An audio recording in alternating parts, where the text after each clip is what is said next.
Yo, G, bless him, bless him, bless him, bless him, bless him.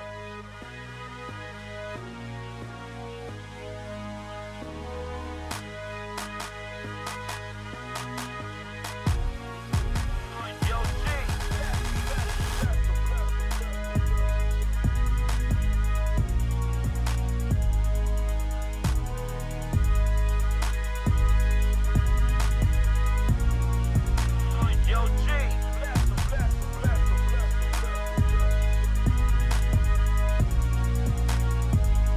All right.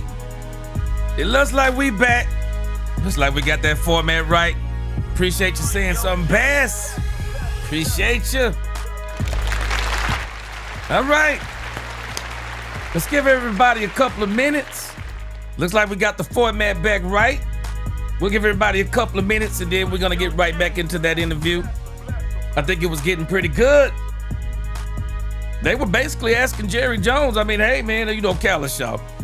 Hey, man, you know, you've been the GM all this time and everything is still failing, Jerry. Most general managers will be fired, but you know what? Jerry's a real nice guy. Jerry's a real nice guy. Because some people would have said, well, some people would have said, well, I ain't most GMs. Some people would have said, I'm not most GMs. Yeah, Jerry's in a very unique situation. It's the blessing and the curse. But Jerry's in a very unique situation. He's the owner and the GM. He can't fire, I mean, he can fire himself, but who gonna fire himself? A lot of people ain't gonna fire themselves. I mean, we watched Michael Jordan do it for years, man. We watched Michael Jordan just years. Couldn't get the Hornets over the hump. He finally sold them. I don't think Jerry going that route. Jerry ain't going that route. Jerry dug in. Jerry said, I'm getting me a bowl game in this thing before I'm out of here. That's what he's saying. Yeah, hey, Brandon, I'm telling you, Jerry gave a very humble response. Queen, what's going on? El Chuco, Chris Dunaway. Man, glad to see everybody's getting back in. Let's give it a couple more minutes, man. We had a problem with the stream. Good to see everybody. Get back on track here. Bass said he too old. But hey, Bass, we talked about this before. I don't think Jerry's making the decisions, though. I don't think he's making all of the decisions.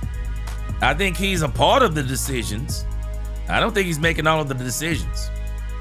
I think they have put this coalition together. Jerry has put this coalition together, which is something that he should have did way long time ago. Jerry's got Brian Schottenheimer. He's put together a bunch of people around him now that he trusts. And now, after 31 years, they're finally doing the things that we wish they would have done years ago. So I think that's what we're seeing with Jerry. I think that's what we're seeing. And I think that's one of the reasons why we even got some of the results as far as the squad that we got now. I believe Freddie Morales has made a pretty good point, whether we realize it or not. Shotty, even though he did start out with more than Jimmy Johnson. I mean, first year as head coach. 7-9-1. Top 5 offense. The only thing that failed him is the defense. I mean, there was some shortcomings, red zone and dumb penalties and things of that nature. But for the most part, Brian Schottenheimer, man, hey, 7-9-1 on the first go-round. What will he do on the second go-round? Year number 2. That's why we're listening to this press conference. Year number 2. I think Jerry's going to do, I think he's doing a really good job. And sometimes we got to understand, doing a really good job sometimes is really just comprised of letting other people do their job. That's what a really good job is. Just let other people do their job. If you let other people do their job, you'd be surprised sometimes at some of the success that you will have in just letting other people do their job. This is why you'll notice, and Jerry knows this, and Jerry's been treating this thing a little bit differently than he probably treats his business other than football. I guarantee you Jerry Jones didn't get to where he is without having people around him smarter than him. You don't succeed in business without having people around you smarter than you. That's actually the key to success. You put the smartest people you can get in the room around you. If you're the smartest person in the room in your business is probably a failure. Jeff Bezos, Elon Musk, these guys don't become millionaires and billionaires and trillionaires by being the smartest people in the room. They put the smartest people in the world in the room. And they say, hey, you're smarter than me. This is what I want to do. How can I do what I want to do? How can you help me achieve it? That's what the smartest people do. That's what successful people do. And so Jerry Jones, hey, I give him credit. He's finally, it took long enough. It took long enough. But I think we're finally getting some progress with Jerry. All right. Let's get back into this press conference. Appreciate everybody rolling in. Everybody's rolling in. Appreciate everybody rolling in. All right. Let's get back into this press conference.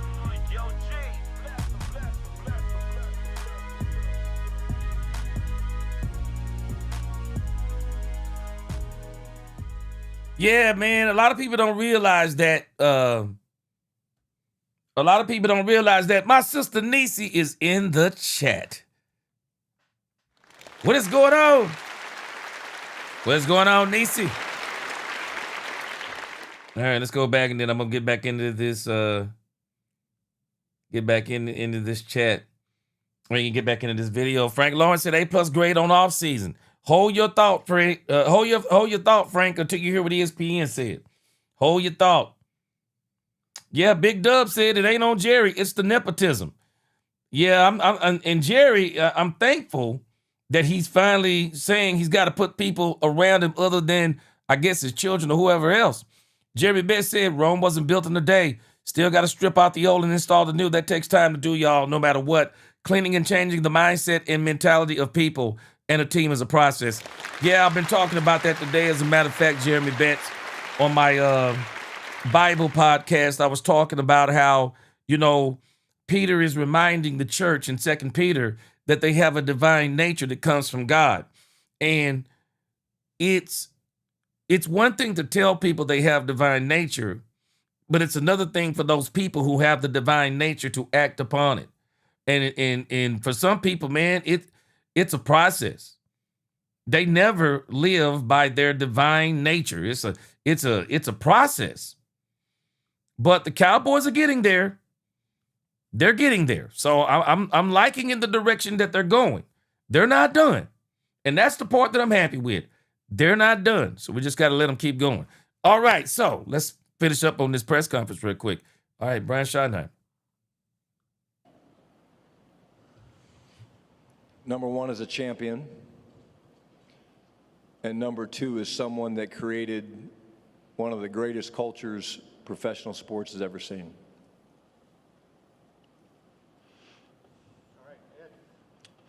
Edwarder. This was a powerful answer by Shotty. And Shotty answered this question, man. And Shotty is doing what he said. Let's see if we can go up a little bit. Well, how do you want to be remembered? James Slater asked Brian Schottenheimer, how does he want to be remembered as the Dallas Cowboys coach? And I love the answer that Shotty gave. When you leave the Dallas Cowboys one day? Number one is a champion. And number two is someone that created one of the greatest cultures professional sports has ever seen. Yeah. That part right there. How do you want to be remembered? As a champion and someone who built the greatest culture in football. So let's think about what he just said. In order to win a championship, you first must create one of the greatest cultures in football. See, that's what a lot of people don't understand. The championship doesn't come before the culture change. The culture change comes, and then you get the Super Bowl. Now, a lot of people, because some people are not old enough and some people don't remember. But Jimmy won Super Bowls, because he first changed the culture. He changed the culture. He changed the personnel. He changed out the coaches. And all of that equated into changing the culture. You had to change it from a losing mentality. You had to you turn it away from just being America's team, the Dallas Cowboys, and just living on that. Jimmy had to get back that winning culture that was once there that Tom Landry implemented. Jimmy was able to do it. Brian Schottenheimer, if we think about it, and this is why I keep going back to this kind of stuff. I don't remember people saying they were going to do what Brian Schottenheimer said and then doing everything they could do to accomplish it. And that's what I give Brian Schottenheimer credit for. And again, I tell all of us, I'm not so much concerned about you not trusting Jerry Jones. But one thing I can tell you about the man that you're looking at on the screen, Brian Schottenheimer can be trusted. He can be trusted.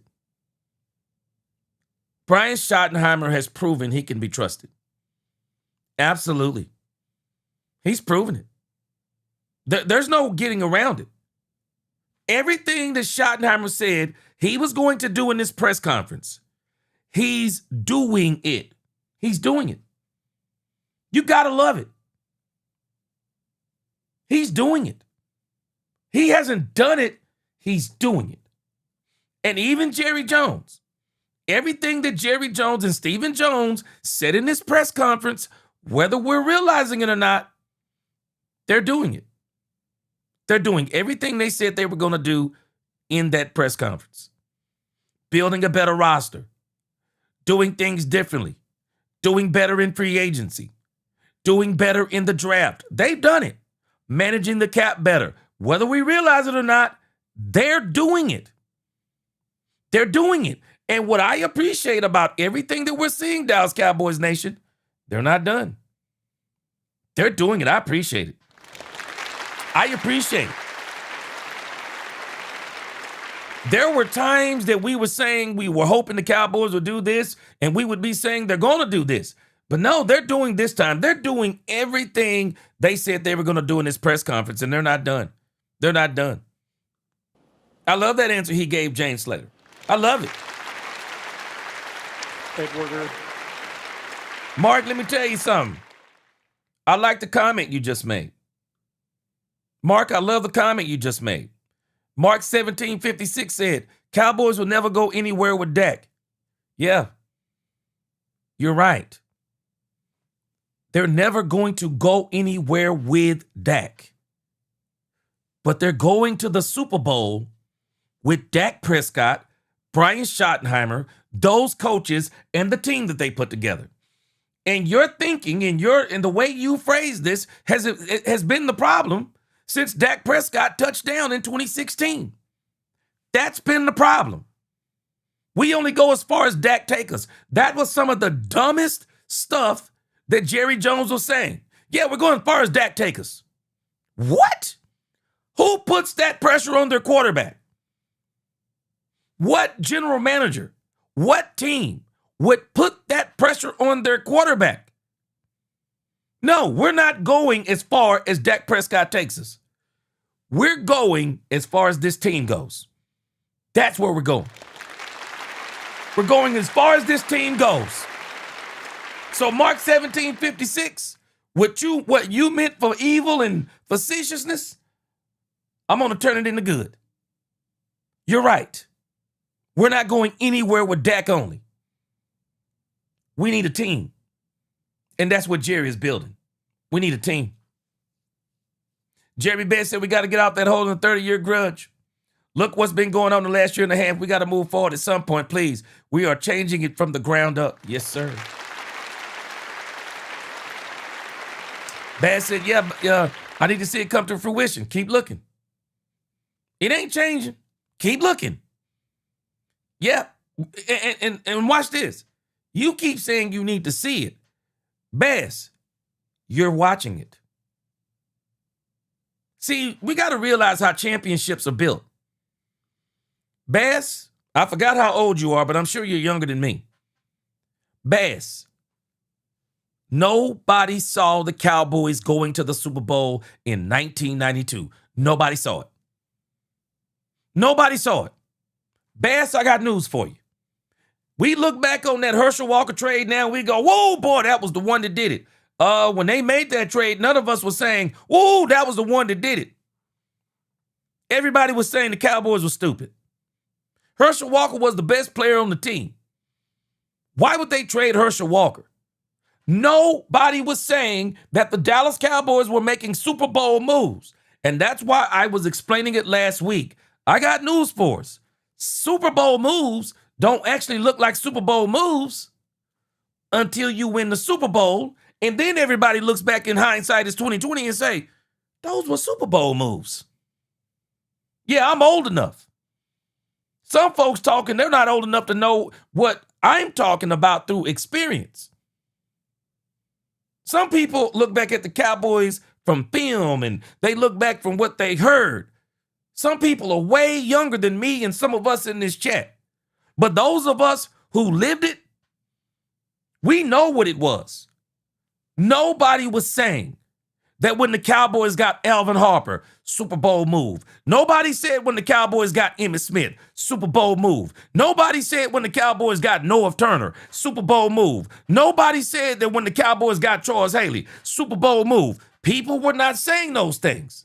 Now, Charles Haley, people was like, wow, that's an incredible move.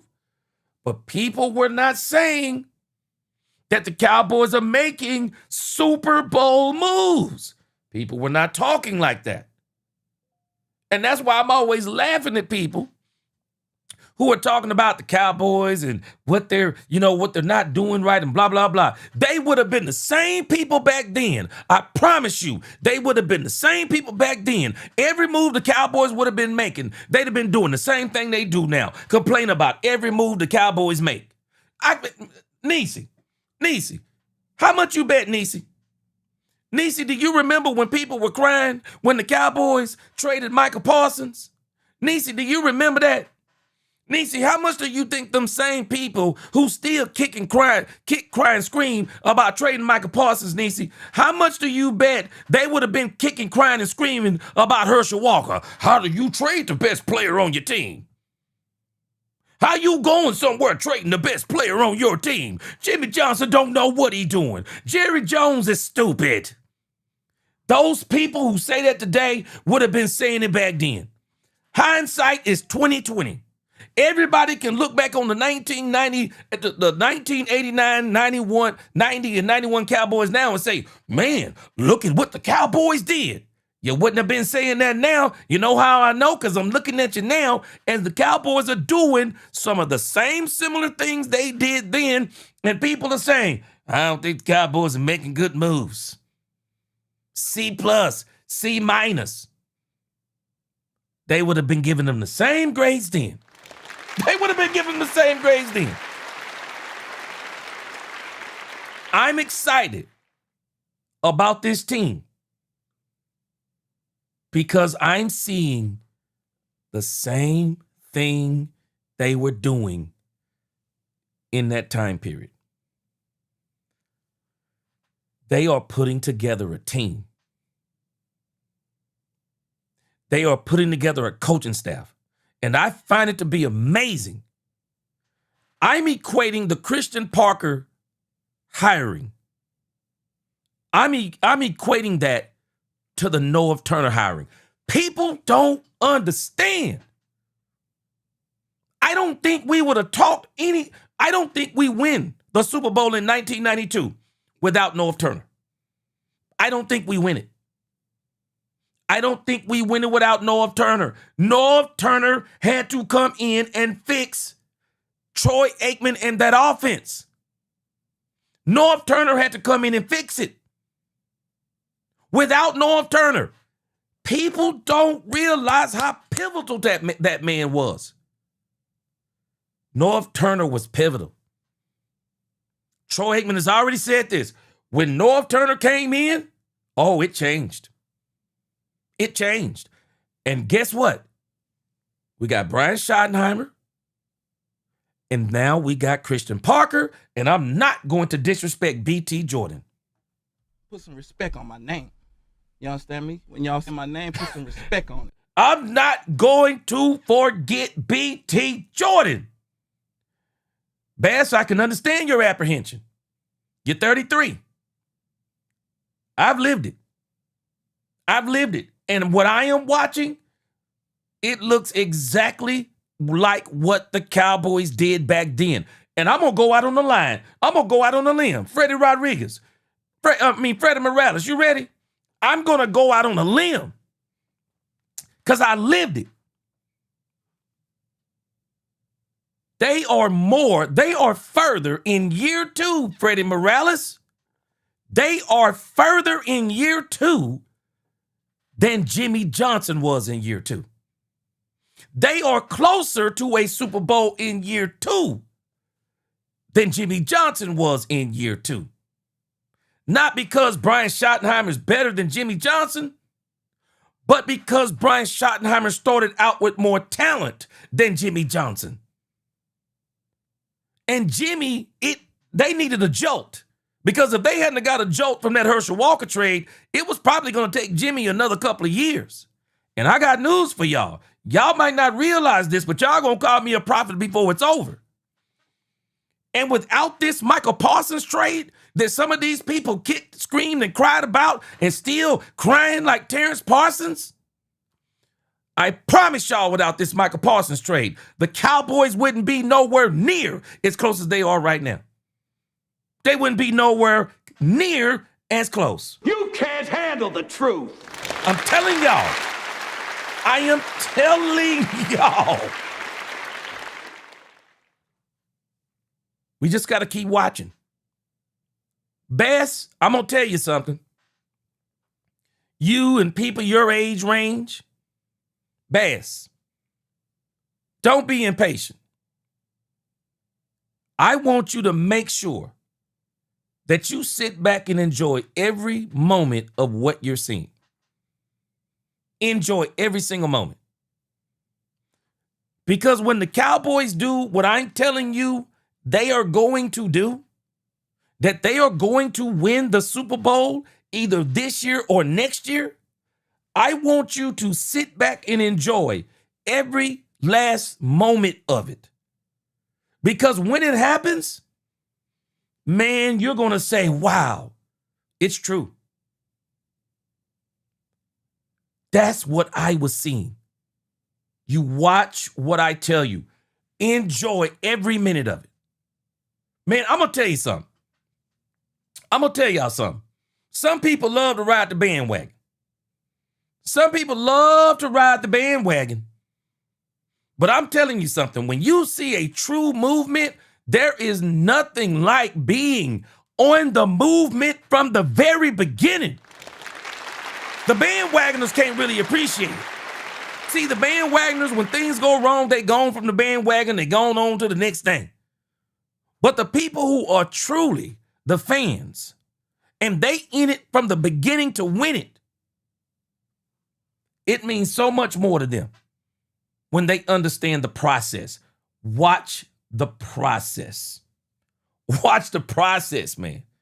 I'm telling you, what we are seeing, Dallas Cowboy fans, I don't know if you realize it, but what we are seeing is incredible. We are literally watching the transformation of the Dallas Cowboys back to a championship team. We're watching it. Everything they're doing, it's going into the transformation of the championship. I'm telling y'all right now, man. I'm telling y'all right now, man, y'all better enjoy this. I'm telling you, I am about to enjoy, if God is willing, I'm about to enjoy 2026 and 2027 in ways that I did not enjoy 1991, 1992. I am going to enjoy it. Absolutely. I'm going to enjoy it. I am going to enjoy it. Gwen Bound said, Mark a Cowboys fan when the Cowboys are winning. Don't nobody have time for the negative, Mark. You can go kick it right. Ooh-wee. Bass, I'm telling you, man. Sit back and enjoy it, bro. Man, you young, man. Sit back and enjoy it. Hey, let me tell you something, Bass. Do not advance your years being so worried about this stuff. Brother, we are watching something phenomenal. We are watching something phenomenal. It's like watching a baby take his first steps. We watching something phenomenal. Wordologist, appreciate you. Just want to contribute to the channel. Keep up the good work. Appreciate you, wordologist. Wordologist, I'm telling folks, man. Man, I want y'all to enjoy it because a lot of us didn't enjoy it back then.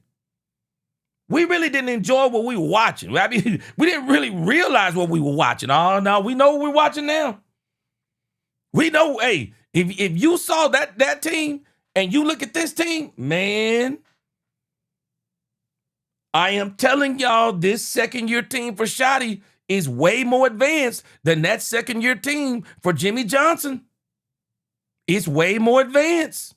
I'm telling y'all, Schotty actually has the pieces. Schotty, where Jimmy in year number 2, I mean, what was Jimmy going to do? But when you, Schotty in year number 2, do y'all realize that Schotty, this defense, they are literally a Christian Parker getting this defense average away from competing for a championship. And if the Cowboys make a couple of moves, man, if the Cowboys mess around and get a Jordan Brooks, if the Cowboys mess around and just maybe they mess around and get somebody that just blows everybody's, man, I am telling you, Schotty is at that point in year 2 versus Jimmy where it took him to year 3. Man, boy, y'all better pay attention to what you're watching, man. Y'all better pay attention to what you're watching. Niecy said fans be fanning and fans love their guys. Yeah.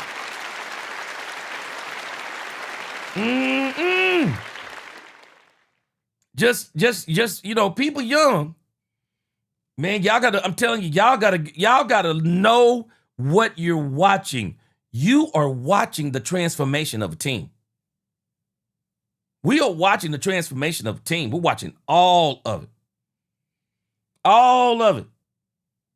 Mike Hunt said a lot of them were too young to know what's going on. I'm telling you, I'm old enough. Mr. Ambassador said some people thought the Cowboys were making a mistake when they traded Herschel Walker. Didn't I say it, Mr. Ambassador?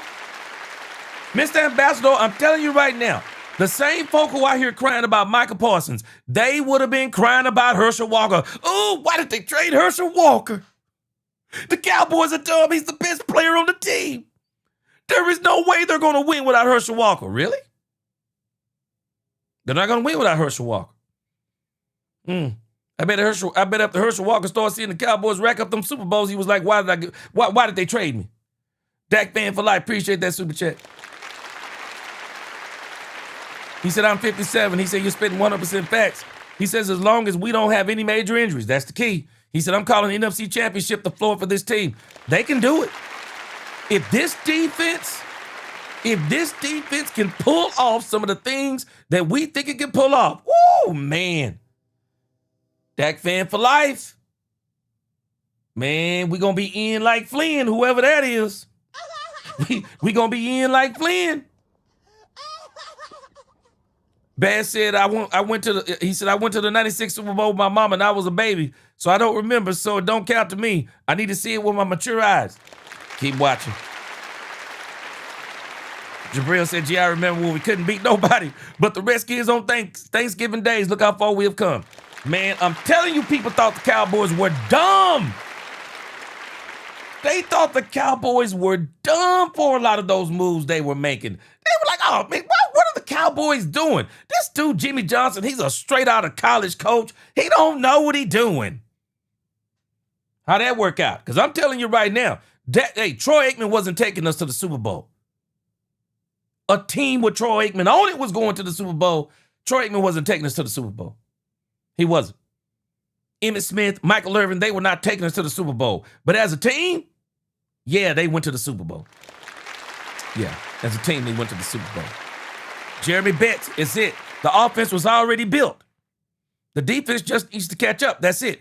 And now they're about to telling y'all defense for to be at the top 15 by the end of the season. They'll be top 10. Bank it. Man, I'm going to tell you something. If that defense hit number 15, ooh, man.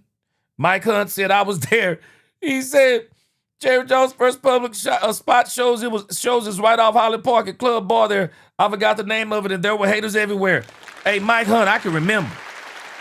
People couldn't stand Jerry Jones back then. They couldn't stand Jerry Jones. Demetrius said, gee, some of these comments are really unnecessary and uneducated. Who cares about MVP if you win a Super Bowl? Man, ain't nobody want no doggone MVP. Dak Prescott ain't caring about no MVP. Only thing Dak Prescott is caring about is Super Bowls right at this point. Because I'm going to tell you something. Go back and check and see how many MVPs of the league that Troy Aikman won. Go back and check. Go back and check and see how many MVPs of the league that that Troy Aikman won. Go back and look. Go back and look. Watch what I tell you. Well, Dominique, you say it's okay to be impatient. No, I disagree. The Bible says, Dominique Pittman, be anxious for nothing. Because I'm going to tell you something, Dominique. If you're anxious for something, you're not going to enjoy life. You're not going to enjoy things if you're impatient. See, some people don't want the journey. This is why people are always looking at people at a certain point in their journey and they say, I want to be just like you. Yeah, the problem is they're not willing to do what you did to get there. They don't want to go through the hell that you had to go through to get there. People don't understand, man. You got to go through hell to get to heaven. The Bible teaches even that the road to heaven is paved with all kinds of trials and tribulations. Everybody wants heaven, but they don't want to go through hell. No, you have to be patient. You have to learn how to go through the journey. No, it's not. It's never okay to be impatient. Because when you are impatient, the only thing you're going to do is what impatient people do. Cry, complain, and live a bitter life and bring everybody down around you.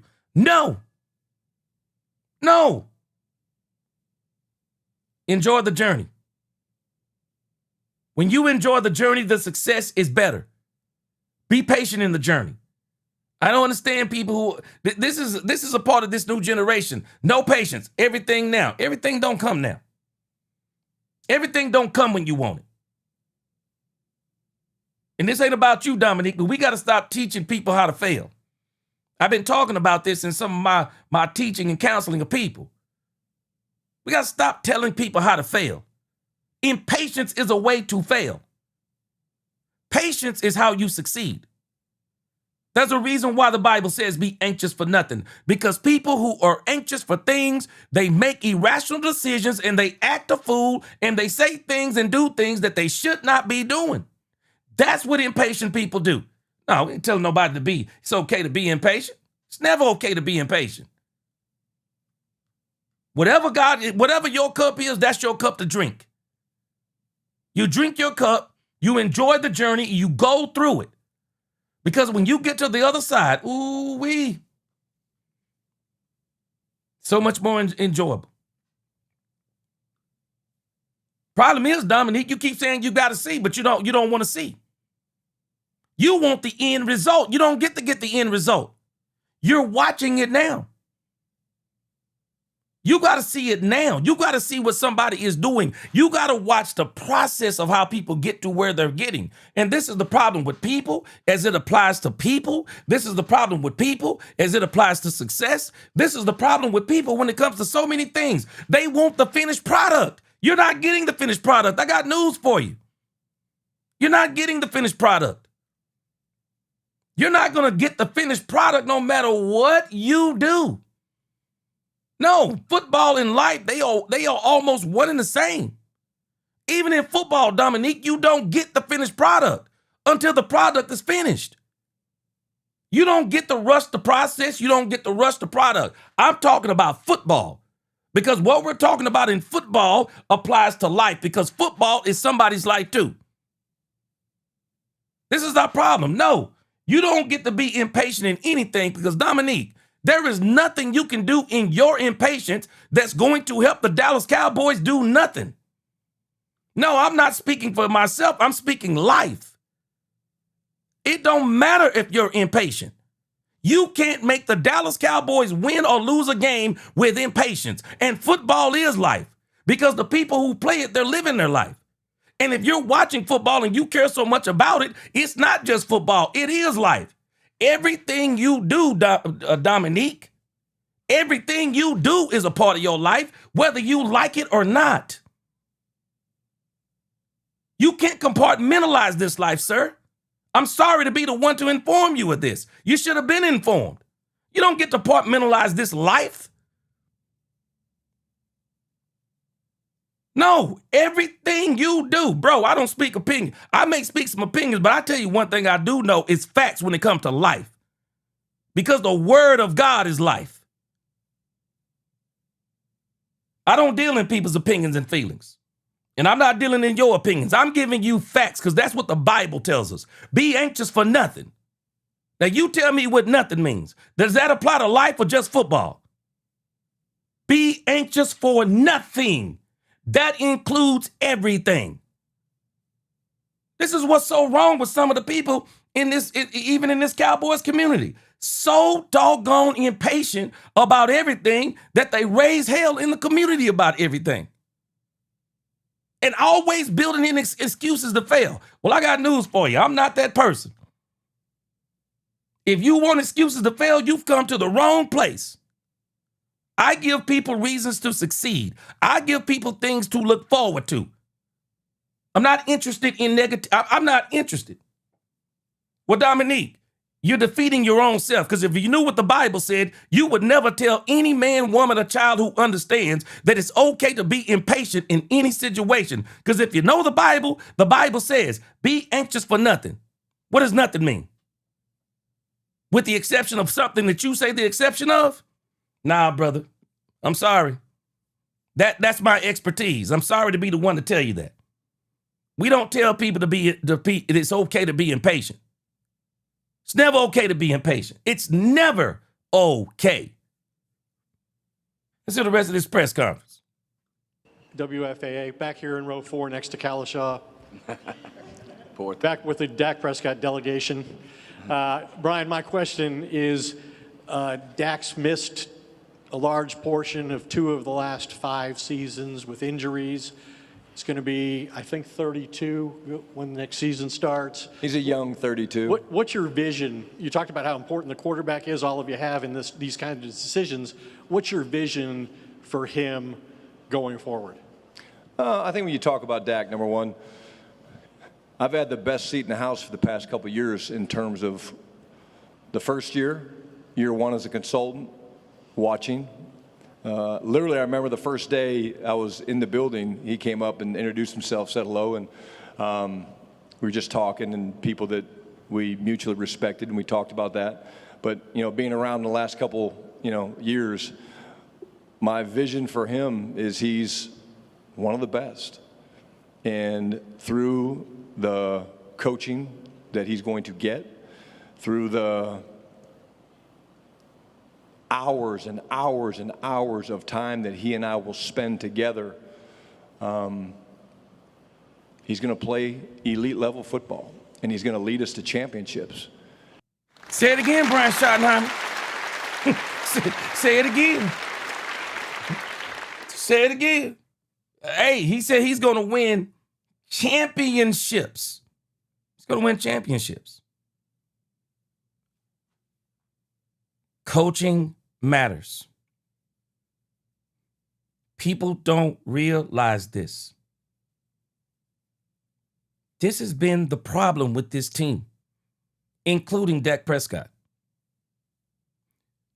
And if you don't believe me,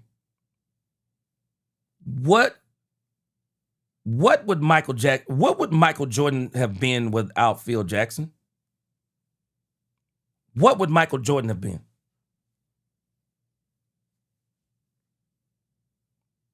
What would Michael Jordan have been without Phil Jackson? What would he have been? What would Tom Brady been without Bill Belichick? Now, we saw Tom Brady on one hand. We saw Tom Brady win a Super Bowl without Bill Belichick. But I can tell you what I saw with Bill Belichick. I saw multiple Super Bowls with Bill Belichick. What is Tom Brady without Bill Belichick early in his career? This is the part that people don't understand. Coaching matters. And this is why I'm even saying what I've been saying about even the Dallas Cowboys and what we're watching with them. We do not understand that everything the Cowboys are doing matters. And even in our own life, man, y'all can compartmentalize stuff if you want to, but everything you do in this life matters. Every decision you make in this life matters. How you view everything matters. I got news for you, because show me a person that's impatient about things, and I'll show you a person that's impatient about everything. Man, we do not understand how God teaches us so many lessons in the little things in life. It's the little things that teaches us so many things. And Shotty is saying something, and we're watching this come to fruition. Coaching matters. What have the Cowboys focused on for 2 years now? Coaching. They brought in Brian Schottenheimer, but that's not the only person they brought in. They brought in Clayton Adams. They brought in, Sarkisian.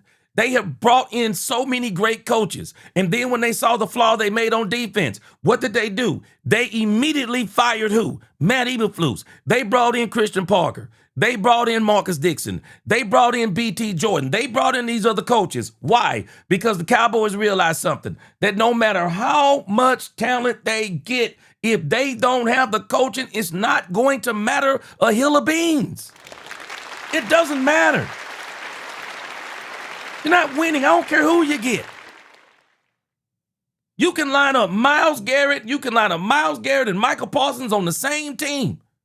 You're not winning without good coaching. You're not doing it. And people don't realize the biggest drop-off of the Dallas Cowboys from the 90s has not been players. The biggest drop-off from the 90s has been coaching. It's absolutely been coaching. It's the biggest drop-off. Bottom line.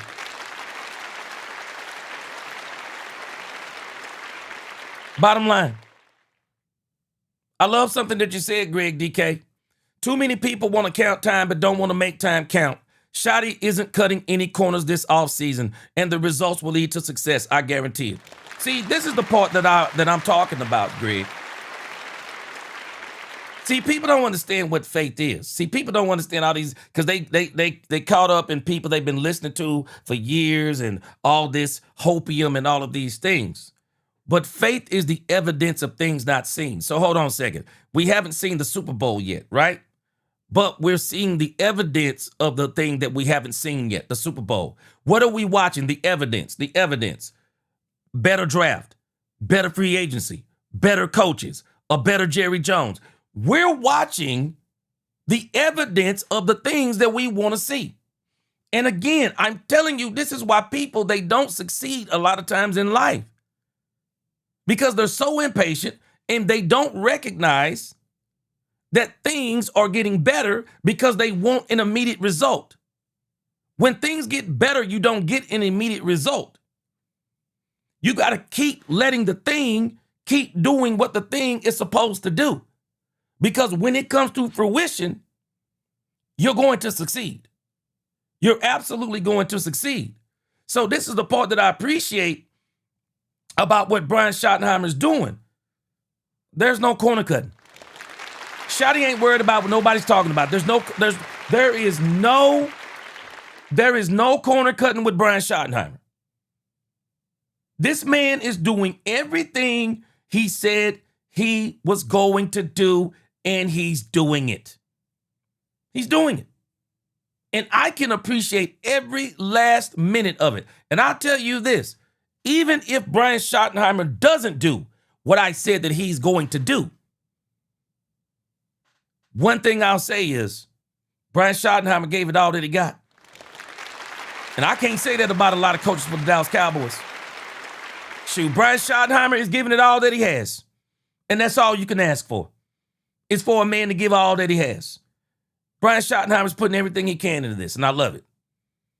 And when I see a man putting everything he can into something like what he's doing, I love it. Because I'm telling you, we saying this is just football. This ain't just football. This is man's life right here. We're watching this man's life. We're watching these players' life play out in front of us. It's not just football. It's their life.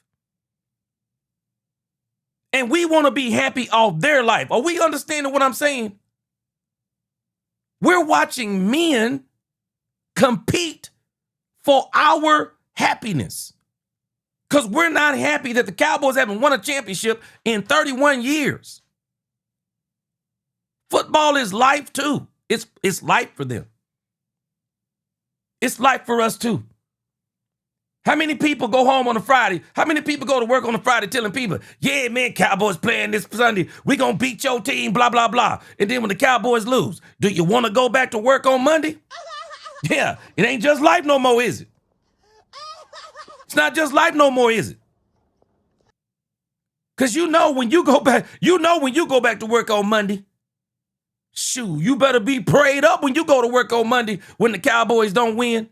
Because you are about to get ridiculed out of your life.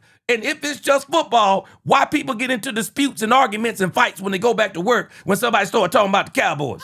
Shoot, tell me this is just life. Oh, this is just football. No, this is life, man. This is life. Everybody want the end result, but don't nobody want the journey. There will be blood. He said, we're seeing checks and balances throughout the organization from the top to the bottom. There will be blood. They're putting things in place to win. You got to love it. You got to appreciate it. Gerald Jackson said, coaching brings attention to details, understanding the rules and how to play the game. I remember when Bill Belichick understood the tuck rule and challenged that fumble. That's being prepared. Yeah. I love it. Yeah. Freddie said, you don't take the steak off the grill when it's half cooked. You don't. Robert Dudley, it's coming together. People want quick fixes. Life, football, and building something good does not work that way. You need God first. You have to teach, man. You have to teach patience, man. Because I'm gonna tell you something, and I'm telling us. I don't know how anybody understands. I don't know. I can't. You like the truth? I don't know. But impatience, don't give a doggone how impatient you are. You can't change nothing with your impatience. The only thing you can change with your impatience is you. And in your impatience, you just make yourself worse. That's why I'm telling Bass, man, you better enjoy this and sit back and just watch this thing work. Don't lose years off your life. Don't use years off your life. If it's football, then it's just football. Then it don't really matter in the grand scheme of things. But that's why I know it matters. Man, don't be losing years off your life worried about things like this. Let it play out. As long as the Cowboys are doing the things that are required to win, they're going to win.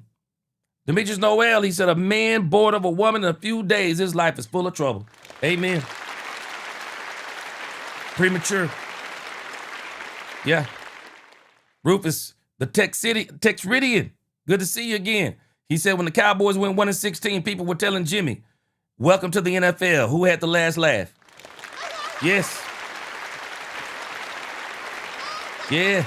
Just got to keep watching, man, and keep letting the process play out. I like what's going on so far. Mr. Get Dirty, that was my sermon this past week. But let your light so shine before men in the book of Matthew. Yeah, that was my sermon this past week. And my sermon was don't whine, just shine. Don't whine, just shine, man. Do all things without grumbling and complaining. Bad said, hold on a second. What's going on Summer Go Niners? I'm ready to see you. We're ready to see y'all this year. Can't wait. Can't wait. Gwen Bowden said, gee, a lot of people in this generation don't understand that patience is time and time is patience. Man.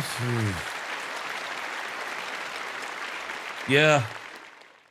Lynn said patience is a virtue in everything. Yeah. In everything. Yeah, so it's patience. Brandy said it's called debate. We are allowed to disagree. Yeah. But we also have to understand when we're hearing the truth, Brandy. I'm going to tell you about me, Brandy. I'm a truth teller. I'll be honest with you. I don't get down with all that we agree to disagree stuff. I'm giving you the truth to the best of my ability, knowledge of the word of God, and experience. And the Bible tells us be anxious for nothing. That includes football too. There will be blood. He said, Cowboys basically saying no more excuses. Now watch us put in the work and take that Lombardi trophy. There it is. There will be blood. You got to put in the work. You got to put in the work. Bottom line. And that's because of the way he works, the way he prepares. This guy prepares different. Yeah. He does. He prepares different. This guy, I'll be coming down late at night and trying to get something to drink, and I just have to move around because my eyes are bugging out from watching video. And he's still in the building doing his, I guess it's hot, cold therapy, whatever that is. I don't do that. But we got the right guy. And working closely with him and these other players, we're going to win. And we're going to win a championship. Otherwise, why are we doing it? Dak, you're sitting right behind Ed Werder there. Reach up there and squeeze him on his neck and show him what a little problem is with your health. Feels like.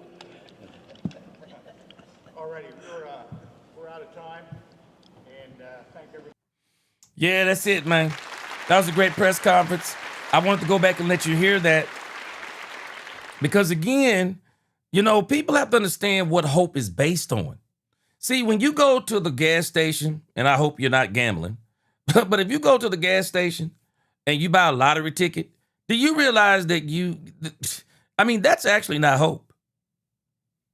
Going to the gas station and buying a scratch-off ticket, I mean, you may say that, oh, well, I went and bought the scratch-off ticket because I got a faith in the evidence of things not seen. But in actuality, that's not real hope. Because what have you seen that made you believe that if you go to the gas station and buy a scratch-off thing, that there's a chance that you're going to scratch it off and be a multimillionaire and never work in your life again? No, that's called gambling. But when you think about what hope truly is from the biblical perspective, it's the evidence of things not seen. Meaning that there is something in place that you're watching that makes you say, I have faith in the end result because of the evidence of the thing that I have yet to see. And so that's why with the Cowboys, we are watching the process. Nobody thought 3 years ago the Seattle Seahawks were going to win the Super Bowl. But then when you go back and look in hindsight and you start looking at the draft, you start looking at the coaching change, you start looking at the culture change, you start looking at their free agency, you start looking at all the little things they did, it culminated into that Super Bowl. It culminated into that Super Bowl. Now, if hindsight's 2020, you go back and look now, you go, wow, I didn't realize that's what they were doing. Yeah, that's what they were doing. While everybody else was out there trying to say, we got this one player we're going to get and go to the Super Bowl, or this player, that player. And they said, no, we're just going to build a team. We're going to stay steady in our draft. We're going to stay steady in our free agency. We're going to bring in people that fits our system, and we're going to win. And that's what they did. Lynn said, I grew up in the late 70s, a Cowboys fan, and wishing the day they won the Super Bowl patience, and they won it in the 90s. He said, I was so happy that I cried. Yeah. Yeah, a lot of people don't realize, Lynn, if I'm not mistaken, I think the last Super Bowl that most of us saw the Cowboys play in was what, the 1978 Super Bowl? And they lost it. If I'm not mistaken, the last Super Bowl that we saw the Dallas Cowboys, they lost. Freddie said, I still remember the playoff game. The boys lost to the Rams at Texas Stadium on a Starbuck interception. Went to school the following Monday wearing a Starbuck jersey. Man, he said, you want to talk about being dogged. Yeah, man. Man, let me tell you something. It's the same way. It's the same way when people go to work, man. Boy, you be talking about the Cowboys on Friday. Man, you go to work and the Cowboys lose. Shoot, you better be prayed up. You better be prayed up, man. You might lose your job on that Monday. Man, let me tell you something. I have known people that when the Cowboys would lose on a Sunday, man, I've known people to call in work on a Monday. I've seen it. I have seen it. Shoot, man, people be taking this stuff serious, man. They be taking this stuff serious. They be taking it serious. Bad said, I got faith, forget hope. Hope equals hold on pain's ending. Nah, bro. I you know what? That's a saying from Law Nation. But Bass, I love Law Nation, but I love God more. I believe in God, and I don't believe in them acronyms like that. Yep, shout out to Law Nation, but also shout out to God. Hope is the evidence of things not seen. The Bible is telling us something. Look at what's being built. I'm sorry. I love Law Nation. There's nothing against Law Nation, but I don't go by what man says.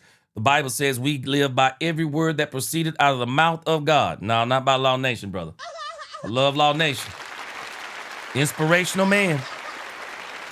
I mean, when it comes to the Cowboys.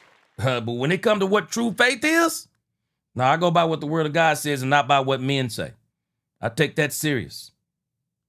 I don't mess around when it comes to stuff like that. Cowboy Mike, he said, people want that microwave lifestyle, man. Put that food in the oven and be patient. There it is, man. There it is. Yeah, man. There it is. I don't believe in that kind of talk. Bass, I'm sorry, brother. You about to make me do some Bible lessons in here, and I ain't got time for Bible lessons today. No, faith ain't greater than hope, brother. Faith and hope. Do you realize that hope is the evidence of things not seen? And then when you accomplish your hope, your faith has been fulfilled? Faith and hope are intertwined. You actually can't separate the two. Because if faith is the evidence of things not seen, then hope is also the evidence of things not seen. And that's what makes you live the way that you live. You cannot separate faith and hope, man. I guess in the world you want to say that you can. But if you want real word of God, brother, you can't. That don't match, bro. I'm sorry, Bass, that don't match, bro. How do you separate faith in God and hope? Because the hope is based on the promises of God. And if you believe in the promises of God, then you have faith in God because you are watching not only your own life, other people's life, and things that God is doing in the world. You're watching your faith play out based on the hope that you have in your faith. Your hope is based on your faith. Man, you can't separate hope and faith. What are we talking about here, man? What are we talking about? Oh my gosh, man. What are we talking about? What are we talking about, man? Boy. We can go by the teaching of man. Y'all can go by the teaching of man all you want to. I go by the word of God. You cannot separate faith and hope. That is, man. Boy, please don't get me going on the Bible today. That's that talk right there, man. That is the kind of talk to get me fired up. That is not sound teaching. That is not sound teaching. And I'm not knocking Law Nation. I know Law Nation is having fun. So I ain't knocking Law Nation.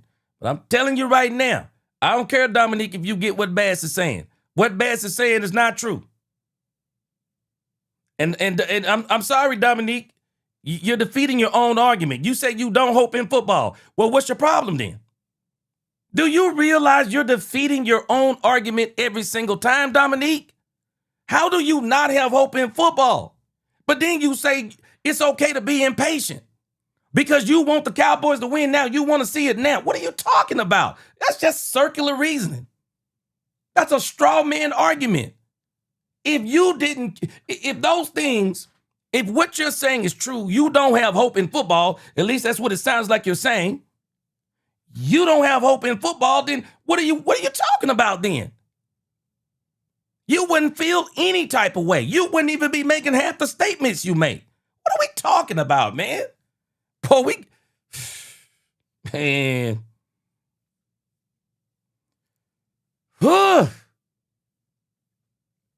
Dominique, you just told Bass not even a few moments ago it's okay to be impatient. You just told him that. What are you talking about? You just told him that. And your language itself shows that you're impatient. What are you talking about? Bro, your own words continue to just tell what you're saying. What are you talking about? Bro, I can't. I can't deal with that kind of talk. I can't deal with it. Nisa, you hit it right on the head. Every sport has hope. I can't.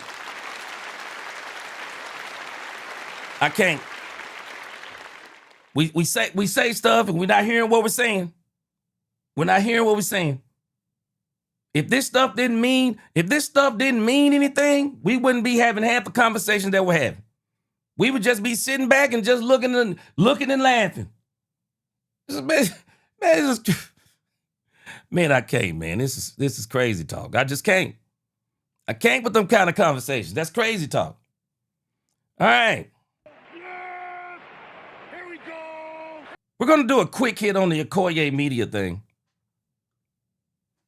Akoye Media, let me tell you something. Akoye Media has been cooking, man. Akoye Media has been absolutely cooking. Absolutely cooking. He has been cooking Terrence Parsons. And as a matter of fact, let me skip down to Terrence Parsons. And then we'll go over here to why Akoye Media. Oh, I'm sorry. Hold on a second. We'll go over here to why Akoye Media has been absolutely cooking Terrence Parsons. Now, I'm going to tell you something. Nah, bro. I'm sorry, Dominique. I'm not letting you get away with this stuff, bro. This ain't got nothing to do with the Cowboys going to the Super Bowl. Nah, bro, you be saying some stuff that's out of pocket when it comes to faith and hope and all those things. Nah, bro, you be out of pocket with that stuff. You be out of pocket with that stuff. And then you talk about, yeah, man, I don't really care, man. I don't have no hope in the Cowboys. Well, what's your problem then? I mean, what's the point? Why do you seem to be? Why would you even be a skeptic in something that you don't even believe? I mean, that doesn't even make sense. It's just a lot of circular talking and reasoning. Don't make sense. All right, let's keep going here. So let's go to this thing about Terrence Parsons. And I do believe that Terrence Parsons has actually accomplished what he wants. I'm not sure if this is all about Terrence Parsons trying to speak some actual facts. I think this may be more about Terrence Parsons doing some of the similar things that Michael Parsons used to do. Says here, never wanted to address the real problems. Michael Parsons' brother accuses the Cowboys of misusing the defensive end and takes shot at $32 million replacement. Now, again, I'm not really sure what Terrence Parsons his issue is, because as Cowboys Fan Talk is so eloquently pointed out, that it's amazing that Terrence Parsons is talking all this noise about Rashan Gary now, but he wasn't talking that noise about Rashan Gary when Michael Parsons first went there and Rashan Gary was playing so well. He wasn't talking all that noise then. He was talking about how good Rashan Gary is. But all of a sudden now, because Cowboys have Rashan Gary, Michael Parsons is at Green Bay, all of a sudden now he's trying to talk bad about Rashan Gary.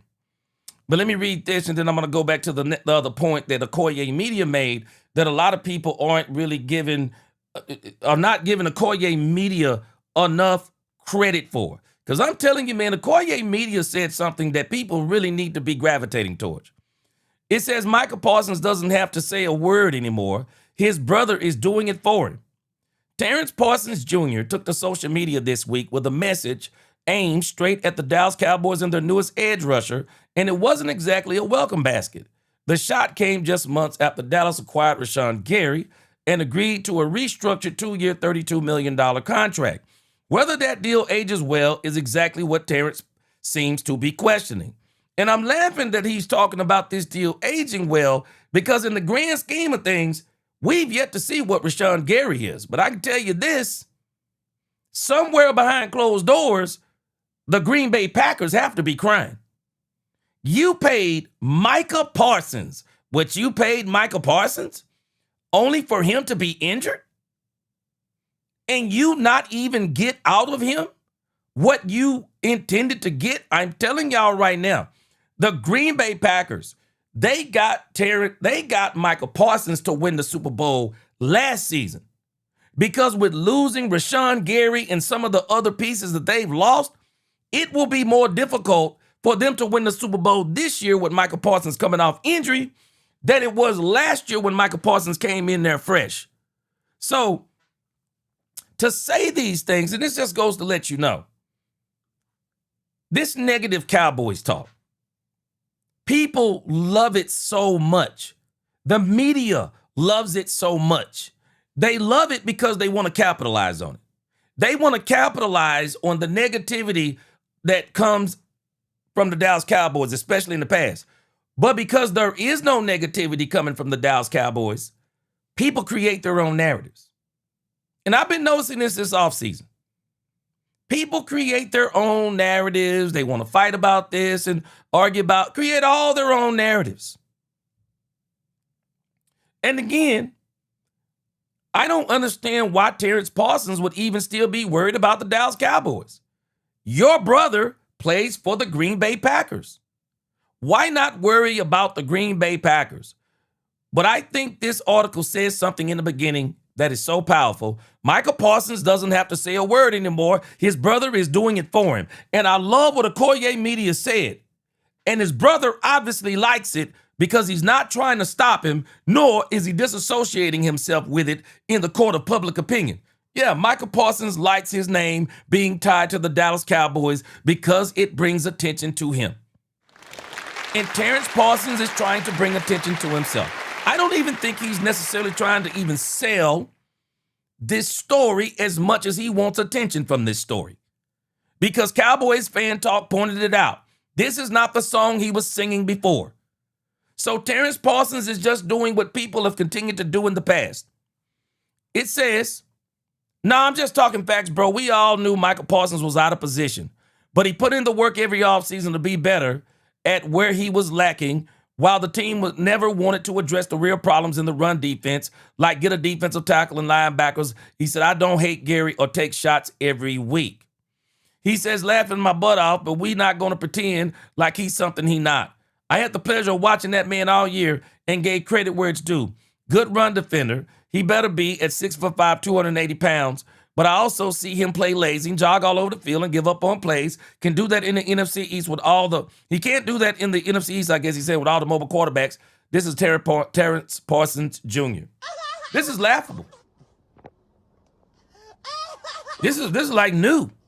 And again, you start running your mouth, flapping your gums on stuff like this, and you don't bring any kind of film. And this is why Akoye Media has been destroying him, because one thing we know Akoye Media is going to do, I think we all pretty familiar with Akoye Media. Media fits his name. Akoye Media is going to go do the film work. And he gonna show you the plays. You ain't got to worry about it. He gonna show you multiple plays. Look at what Cowboys Fan Talk said. He said, you wild. He said, you wild defensive. He said, you wild defensive, laugh out loud take, a deep breath. Nobody saying Gary is better than your brother, but aspects of his game are better. Also, why you hate Gary so much? You take shots at him weekly. What did he do to you? Yeah. What did he do? What did he do? We haven't even seen this man with the Dallas Cowboys. But I can tell you what we did see. Akoye Media is right. Rashan Gary was on a tear until they started getting injured. He was on a tear until they started getting injured. And I think Rashan Gary is going to play a lot better in Dallas than people are giving him credit for. I believe Rashan Gary is going to be on a mission. And it's crazy to me. It's not actually as crazy to me that Terrence Parsons is tearing down Rashan Gary. What's crazy to me is that Michael Parsons is allowing him to tear down Rashan Gary. And somebody may say, oh, that's his brother. He don't have no control over his brother. Man, y'all, stop playing. Anybody who thinking this, please stop playing. Stop playing. Because I'm going to tell you something now. I guarantee you I'd have some control. I would have some control over my brother. I guarantee you, because how much you bet that Michael Parsons is giving his brother some money? How much y'all bet? How much y'all bet that Michael Parsons is giving his brother some money? I would tell him up front, okay, you want to make a living off YouTube? Well, you're going to make a living off YouTube. I'm going to disassociate myself with all of your comments, and I'm going to tell people I don't think like you, and I'm going to see how you fare out there in YouTube land. Let's see how much money you make on YouTube versus what I give you whenever. Man, you can control this man. Nisi, his brother should have kept his butt at linebacker. Yes, absolutely. He didn't want to go back to linebacker. Why? He wanted that edge rusher money.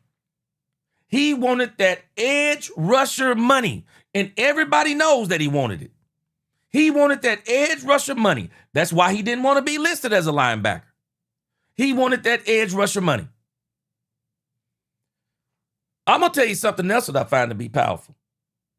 Follow me on this.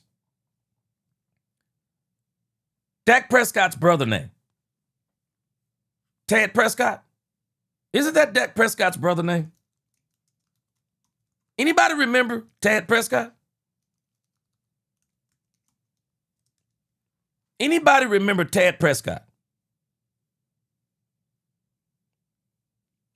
If I'm not mistaken, I think Ted Prescott was actually thinking about, I guess, doing some podcast or being a podcaster. But has anybody noticed something about Dak Prescott? About Ted Prescott?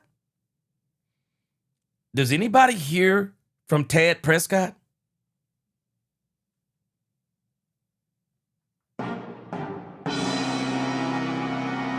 You can't handle the truth. Does anybody hear from Ted Prescott? Anybody?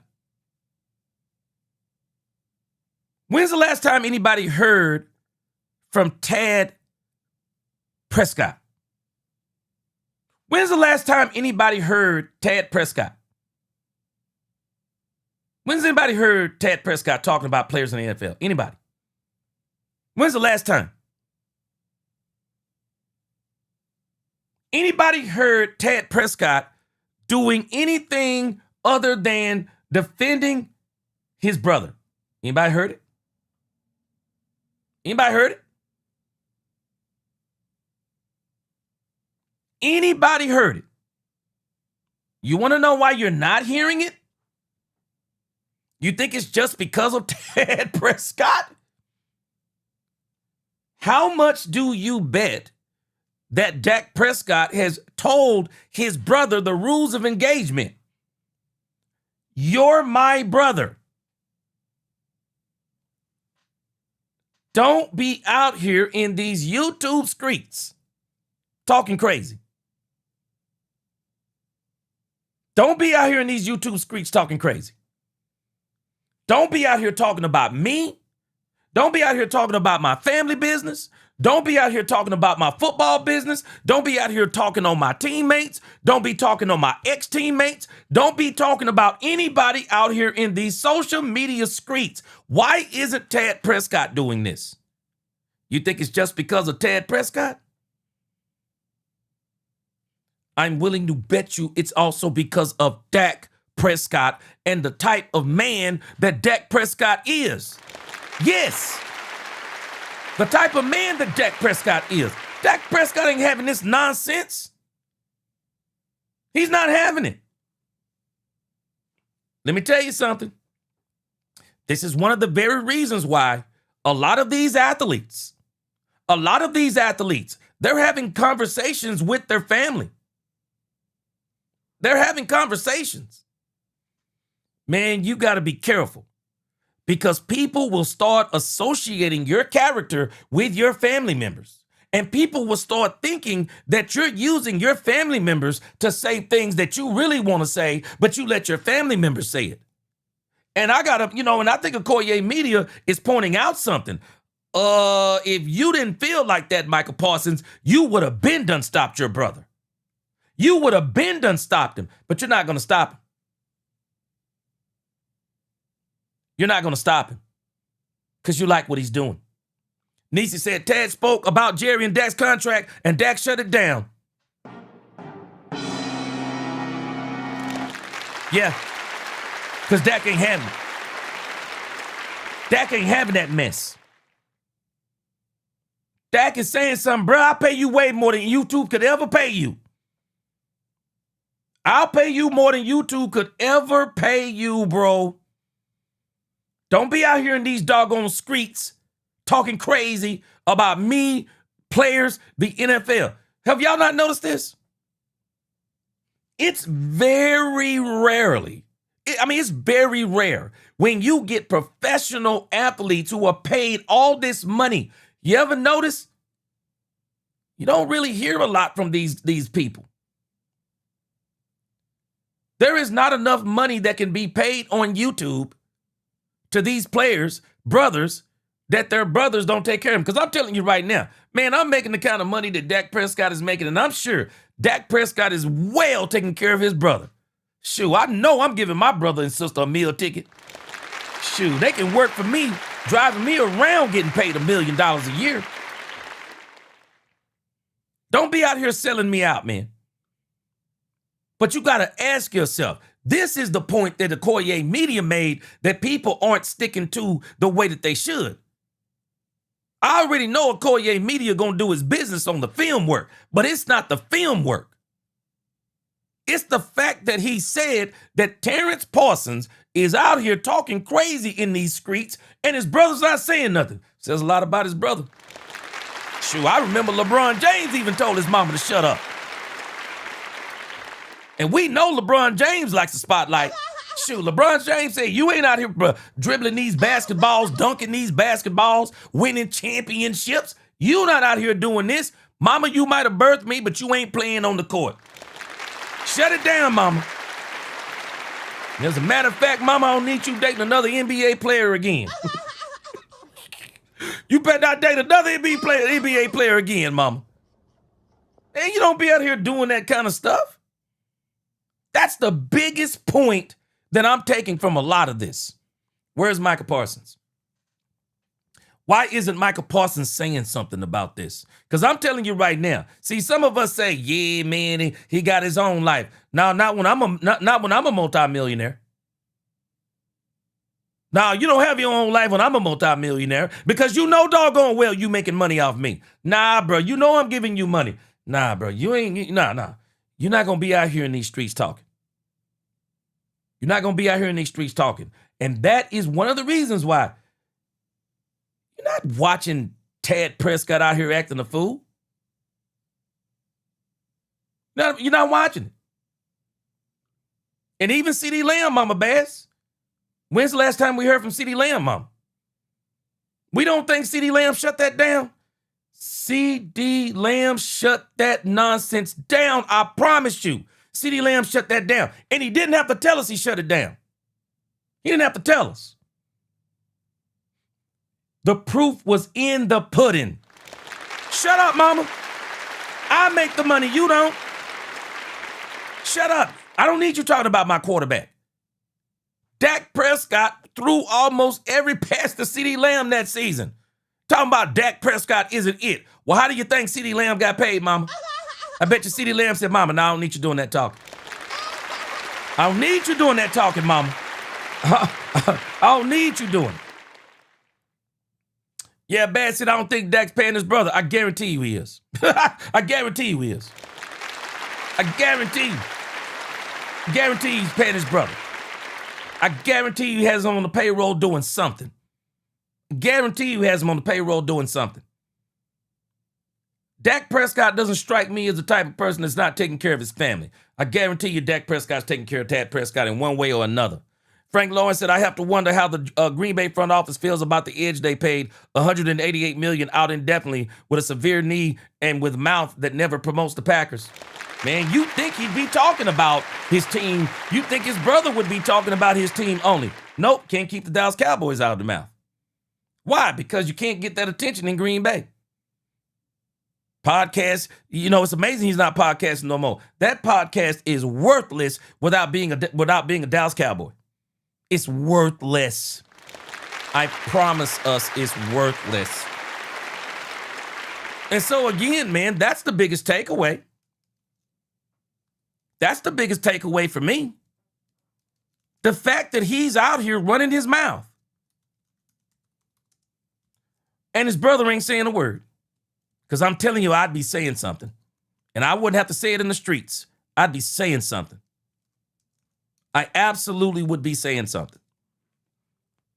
Because a lot of these people, they're smart, man. They take care of their family one way or another. They find ways to take care of them.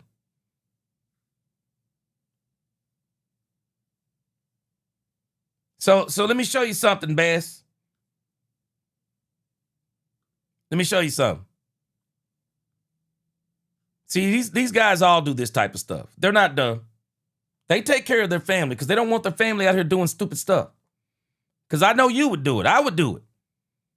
I'd take care of my family. I absolutely would. I'm trying to figure out how to incorporate my sons now into some of the stuff that I have going on. Let me show you something about Dak Prescott. Dak Prescott is not employed by his brother. Well, wait, let's read the rest. Dallas Cowboys quarterback Dak Prescott. Tad, his older brother, and primarily, look at this, handles the family's business, supports Dak's career, and assists with Dak's philanthropic efforts like the Faith Fight Finish Foundation. So how do we think he's living? How do we think he's living? These guys take care of their family, man, especially when they're making this kind of money like Dak Prescott. They take care of their family. They don't want their family out here. Man, who want their family out here living and scrounging and getting desperate, and then before you know it, they getting paid for some salacious story? Ain't nobody trying to do that. You put things together, you let your family head them up. It's what you do. It's what you do. It's smart. Take care of your family. Keep them out of this stuff. Because people will come, the devil will come at you through your family. People will come at you through your family. But Michael Parsons seems to love drama, so it's no problem for him that Terrence Parsons is doing all this stuff. And that's where I think Akoye Media hit him in the heart right there. I ain't even worried about all the other stuff. Shoot, Akoye Media hit that man in the heart. Headhunter said, he said at the end of one of his press conferences, he said, hey, Tad, we're going to have to start making the reporters raise hand. So either he's paying him or the Cowboys is. He said, why else would he be at the OTA press conference? Yes. Yeah. Exactly. Yeah, they take care of their family, man. They take care of their family. You have to. You have to, man. Take care of your family.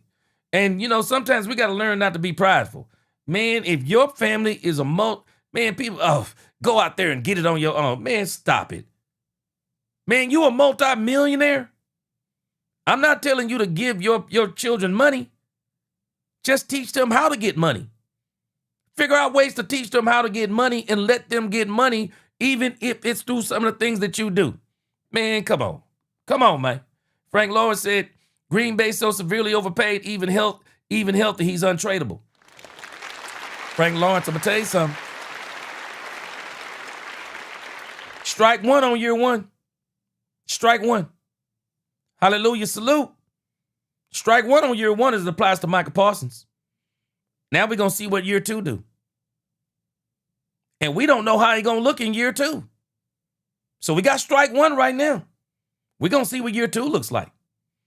What will it look like in year two? Man, people keep talking about Brian Schottenheimer got a lot to prove in year two. Shoot, what about Micah Parsons? See, he got the injury excuse in year one, but year two, when he come back, what we gonna say in year two? He didn't quite recover from year two. Year three, he should be pretty good. Man, let me show you something. This is absolutely crazy when y'all think about it in the grand scheme of things, when you think about this Micah Parsons situation. This Micah Parsons situation is crazy. I want you to think about this. Excuse me. I want y'all to think about this. This is what the Green Bay Packers did. It's a 4-year, $186 million deal. $123 million guaranteed at the signing and $136 million total guaranteed. $136 million. Do y'all realize that the Green Bay Packers are in an insane situation? Year one, scratch. Year two, what is he going to look like? Do y'all realize that in the grand scheme of things, he's going to actually miss an entire season and still get paid for that season?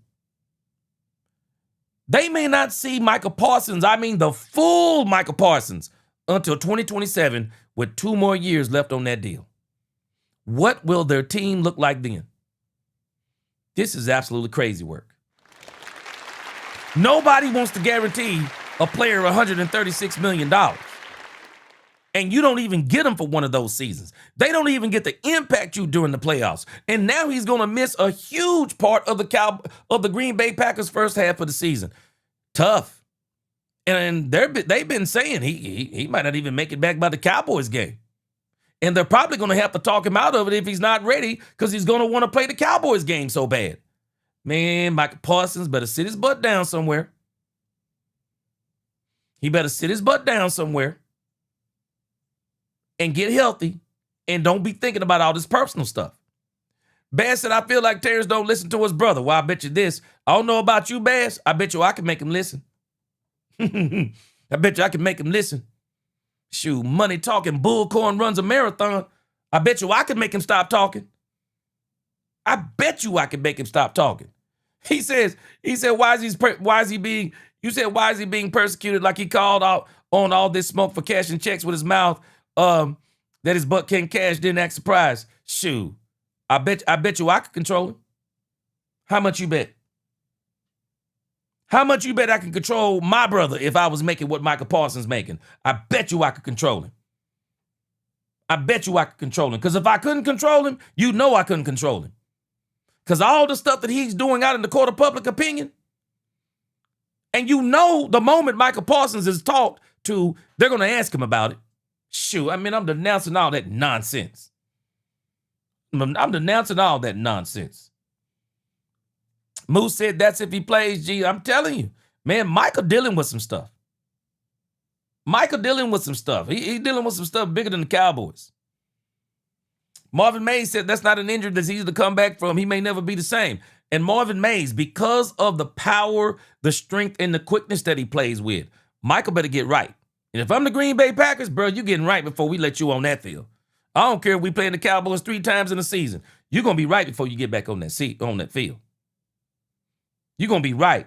Skoongi, he said, bro, he done. Man, you know what? I hope he not done. I hope he come back. I want Micah Parsons to do well, except when he plays the Dallas Cowboys. except when he plays the Dallas Cowboys. But I'm telling you right now, the Green Bay Packers got to be behind closed doors somewhere sick. They got to be sick somewhere behind closed doors. To know that you paid that money for this man. You paid this money. When do you cash in? When do you cash in? Man, that's tough. That's tough, man. Brandy says she's sick of Parsons and his sibling. She said he's sick of Parsons and his sibling. All right. Lonnie Cabal said Terrence Parsons probably feels like since he's the older brother, he can say whatever he wants. Well, I can tell you this. He wouldn't be saying whatever he wants as it applies to me. I promise you he wouldn't. Not me. Nah, you ain't gonna be talking like that. And I'm the one that's the football player, bro. You can be hard-headed as you want to, but you're gonna make your own money too. That's where I am if it's my brother. Yeah, you're gonna make your own money too, sir. You will be making your own money. You won't be making money off me. That's where I would be on that situation. But again, and this is one of the reasons why, Akoye Media, loyal Dallas Cowboy fan, shoe bag in the Akoye Media. Akoye Media has been going off. And I'm not even sure if I can play some of the stuff that Akoye Media has been saying. I don't know if I could play it. I know he's got a video up. Let me see if I can pull it up.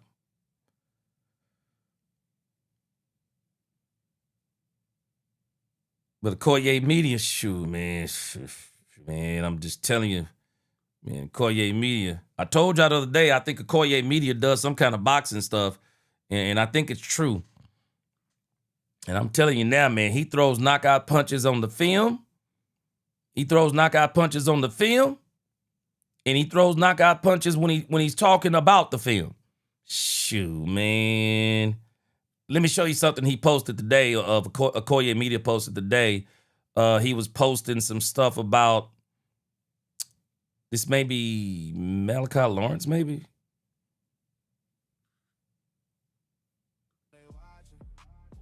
All right, so I'm gonna just show you the heading, and I'm gonna show you what's happening there.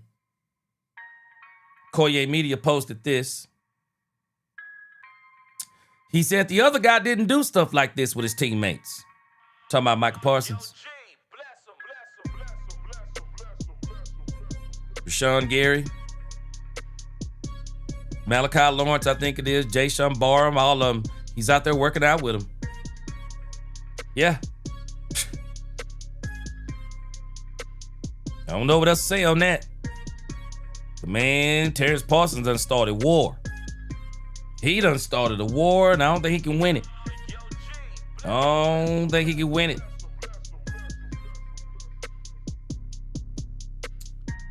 Jeremy Betts said, not being hateful or spiteful. He said, but I don't really know what he's going to be when he come back. He might never get where he was with his athleticism, speed, explosion, and burst. He may never get all the way back. Man, I'm going to tell you something. Oof. I don't wish that on him, though. Nope. Don't wish that on him. But, Akoye Media, shoot, man, Akoye. Man, let me show you something else, Akoye Media. Boy, shoot. Man, Akoye Media is going all the way in on this situation, man. Akoye Media going in.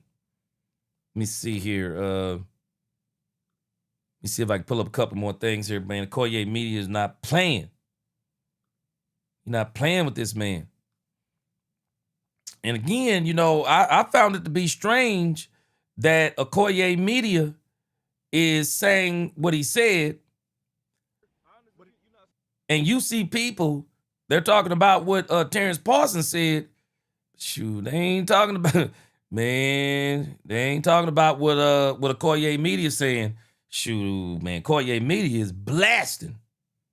He blasting, man. We went and did like a soft opening for the bar. We had a little. Why you ain't tell me? Okay, this ain't it. Hold on a second. He's got a video saying that you know you done effed up now.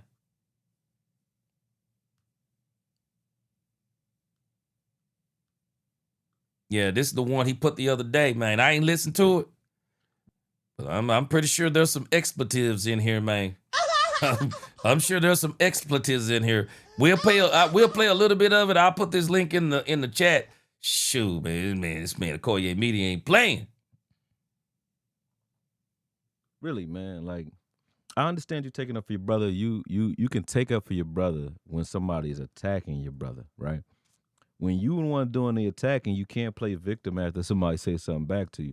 That's the thing. Like, we can choose what we say. We can't choose what the consequence of what we say and do is. And you getting mad like somebody's just out here talking shit about you and your brother. You are the one talking shit. You're offering up shit talk back to yourself, right? So if you are vocally critical of a former teammate of your brother, like Rashan Gary, right? And not just critical, but like really hating. Like you be hating. You know what I'm saying? Which is crazy. Like talking like the man trash one. For real, as a defensive end, he's a better defensive end than your brother. Because to be a defensive end, you got to be able to stop the run. Your brother cannot do that. If all you can do is pass rush, you are a pass rush specialist. We done seen those in the league before, bruh. Robert Quinn was one of them. He got more sacks than your brother in a season. You know what I'm saying? But that don't make him better. Why? Because he's just a pass rush specialist to me. That's how I looked at him. And I look at your brother the same way. He's a pass rush specialist. He need the quarterback to get up on points so he can pin his ears back and do what he want to do. But when it's a even Steven game, he get ran through like a wet paper bag. And we've seen this before. I've shown it to you. How many times have we talk about that on this channel? How many times have we talk about that on this channel? Nisi, you still in the chat? Nisi, how many times have we talk about this? How many times have we talk about how to stop Micah Parsons? Micah Parsons, yes, pass rush specialist. And I still say Micah Parsons could have been one of the best to ever do it at linebacker. I really believe it. I believe Micah Parsons could have been one of the best to ever do it at linebacker. But nope, want to play edge. You on film, and I thought that you learned your lesson then because you stopped kind of talking so much then, but it's just crazy that you still keep going off saying, let's fuck around and find out. Bruh, listen, since we doing comparisons, right? Before we even get in there, you talk about bread. I ain't bring him no bread. You bringing up your brother money. I ain't bring him money. I'm cool on money. Your brother cool on money, and I'm pretty sure you, because of your brother, you cool on money. What did I say? What did I say? Shoot. Come on, man. These dudes ain't making that kind of money. And they're not taking care of their family. They're taking care of their family. No matter how they do it, they're taking care of their family. Because we would. You better believe. I'm an only child. You better believe, though. Man, if I was a millionaire and I had brothers and sisters, man, shoot. Hey, as long as they act right, they ain't wanting for nothing. As long as they act right, they ain't wanting for nothing. I'm taking care of them. I'll start businesses. I don't care if I don't care what they doing. I'm going to make sure I take care of my family. What good does it do to be rich and your family poor? Man, this side of life is about sharing with the things that God is giving you. They are taking care of their family. And that's why, man, I'm agreeing with Akoye Media. Man, come on. Man, that's how I know. Micah Parsons, if he wanted to shut this down, he could shut this down. We ain't talking about money. We talking about just character and him as a person and the things that I've seen him do. Like, we talking about him as a teammate. Bruh, you can't say he was a good teammate on a team where he got sued for sexually assaulting one of his teammates. You can't say that he a good teammate on that team. How? He was the biggest distraction on the team. You don't think that's a distraction? Then you got... Wait a minute. Is he talking about Micah Parsons? Let me read this. Marcus Moncherio. Appreciate that super chat. Man, wait a minute, man. Is he talking about Micah Parsons? Marcus Moncherio said, yeah, he said, I'm huge on Gary this year. Despite all the shots he took, he doesn't respond. He just drops videos of him grinding and working on his craft. Meanwhile, last year we had Diggs fight AOC and deal. Yes, sir, Marcus Moncherio. What was that dude? What What was that other dude that Terrence Parsons? I mean, that Trayvon Diggs was fighting in the DMs. What was his name? What's his name? Bubba Dub. What's his name? Bubba Dub DC. You remember when Trayvon Diggs was fighting Bubba Dub? Yeah, we talking about character issues, man. Man, character matters. And this is why I keep telling us, man, boy, we be selling Jerry Jones out. And I don't think Jerry Jones' mind being sold out. But I'm gonna tell you something. People keep trying to say that Jerry Jones is the architect of Michael Parsons being gone from the Cowboys. Y'all keep on thinking that. Keep on thinking that Jerry Jones made that decision. I already showed y'all that one of the insiders, I think he's a scout for the Cowboys, or one of the insiders that works with the Cowboys, man, he already said it was Jerry Jones who wanted to pay Michael Parsons. It was everybody around Jerry that didn't want to pay Michael Parsons. Shoo. Man, I'm telling you. Shotty said he wants the best culture in football. You got to ask yourself, I'm going to let y'all answer the question. Can you have the best culture in football with Michael Parsons on your team? Can you have the best culture in football with Michael Parsons on your team? Because before Michael Parsons got to the Green Bay Packers, I could narrowly remember hearing anything from the Green Bay Packers other than the diva, Aaron Rodgers. Anybody else can tell me of anything else before Michael Parsons other than Aaron Rodgers? And we know Aaron Rodgers is a diva. After Aaron Rodgers, didn't hardly hear anything from the Green Bay Packers. Michael Parsons get to the Green Bay Packers. What do we hear? Michael Parsons and things around Michael Parsons. Akoye Media is hitting on something. He's talking about character, man. Character tells your brother to shut his mouth. So character does. The Cowboys, while he was here, I mean, Now, wait a minute. What's he talking about with the sued for sexual assault? Michael Parsons was sued for sexual assault? Hold on a second. Akoye Media dropping some stuff. I wasn't privy. And again, I don't really watch college football like that. Okay, hold on a second. Let me pull up. Let's see here. It's new to me. Is this new to y'all? I don't know. Is he talking about Michael Parsons?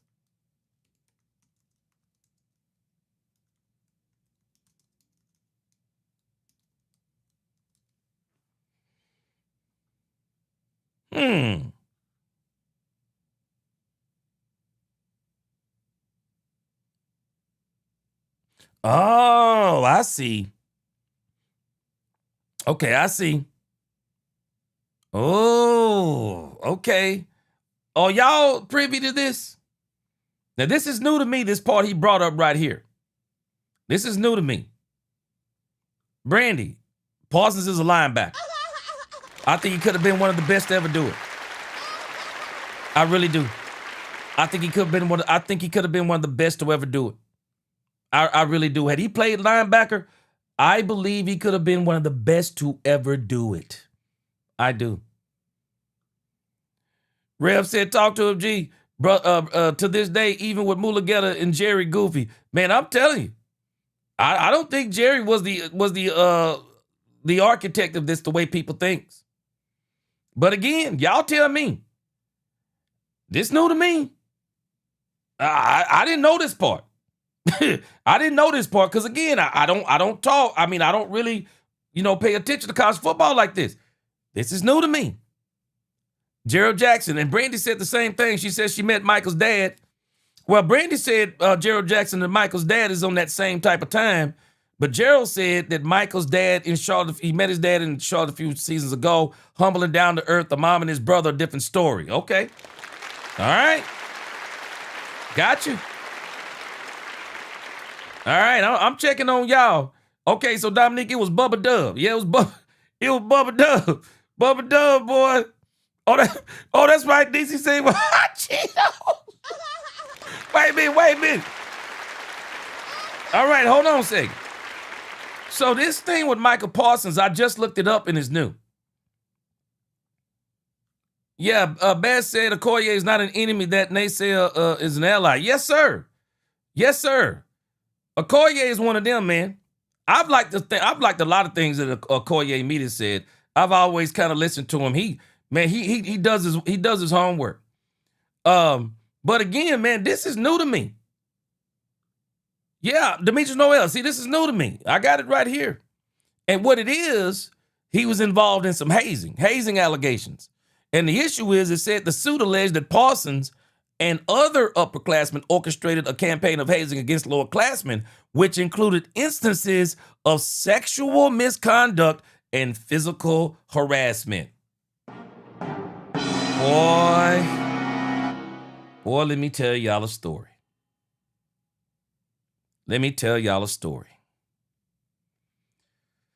So my son is playing high school football.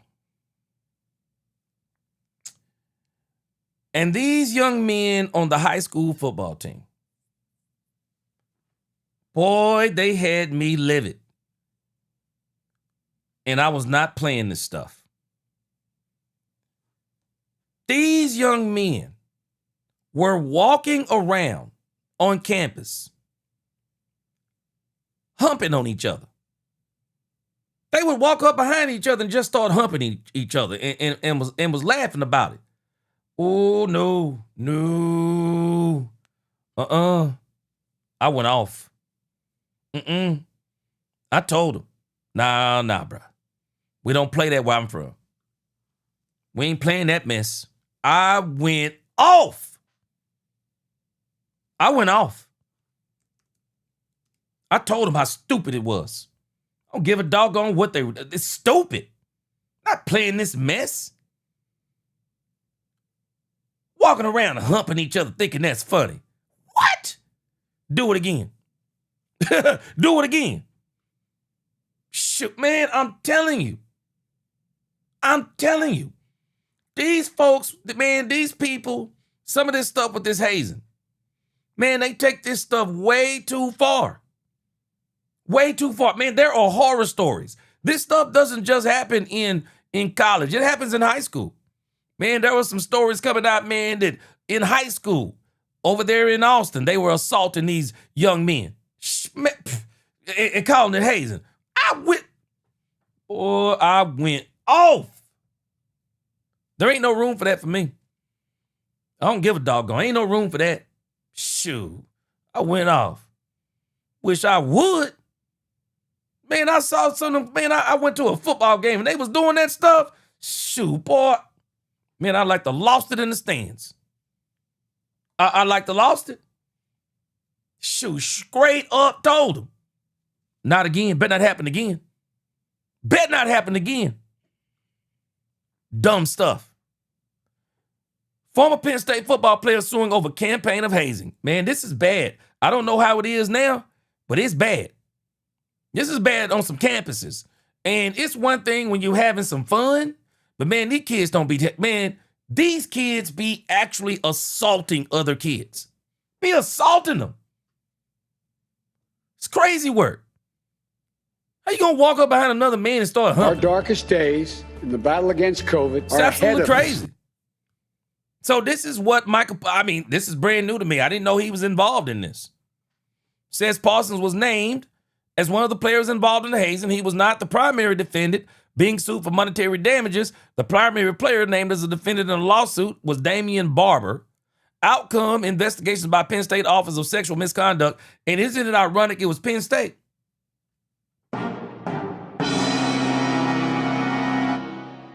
Y'all remember how crazy that stuff was at Penn State? Shoot, man, I can't even use the laughing sound effect on that. That stuff that was going on in Penn State before him was crazy. It says, following investigations by Penn State's Office of Sexual Misconduct Prevention and Response and the local district attorney, no criminal charges were filed against any of the players, as the DA's office concluded the evidence didn't meet the threshold for prosecution. But the issue is, I wonder, did it go civil? I don't really know enough about it. I wonder if it went civil. But again, this is what Akoye Media is talking about. Man, this is crazy. Yeah, this is crazy. Let me see. He was suspended for a game, declaring a comment on a disciplinary action, confidential matter. Yeah, I wonder what happened in the grand scheme of things. I don't know. But I can tell you this. Shoot. Man, y'all remember that dude in Belly when he was eating that banana? Said he gonna drop a dime? Shoot, Akoye Media dropped a dime, bro. Shoot. Akoye Media dropped a dime on that one. That's new to me. People who know some of the coaches, I ain't gonna say everything I ain't supposed to say because, you know, the way you get information, obviously, you don't divulge information that was given to you in a privileged situation. But I will say I do know that he was skipping out on practice and bullshit. And then publicly, we all know that he was laying on the trainer table like he ain't want to even perform or support the team at that time, which was a big problem here. But team player was never anything that I think anybody will come out who's ever played with Micah Parsons and say he's a great teammate. I don't think so, bruh. Other than Diggs, and him and Diggs got the same kind of issues. You know what I'm saying? They cancers, both of them. You know what I mean? But at the end of the day, he wasn't a good teammate here. You talk about D-Law as if D-Law, wasn't, right. But D-Law left here and immediately won a Super Bowl. So what do that tell you? Obviously there's something wrong with the nucleus of the team that we had here before. And your brother was the center point of all of that, right? So I'm glad he's going. I think a lot of Cowboys fans are as well. But we didn't want to shit on or piss on Parsons on his way out the door. It was good luck to you. Do your thing over there. Let's see who won the trade, blah, blah. We'll talk from that standpoint. But to Downing, I mean, if you want to down players, you can down Gary. You could do that. But I can show you him stopping the run down in, down out. And I can show you him getting 8 sacks a season, every season, with half the snaps of your brother. The season, matter of fact, since we talking about comparisons, right? The year that Rashan Gary came back from an ACL, MCL, and PCL tear, right?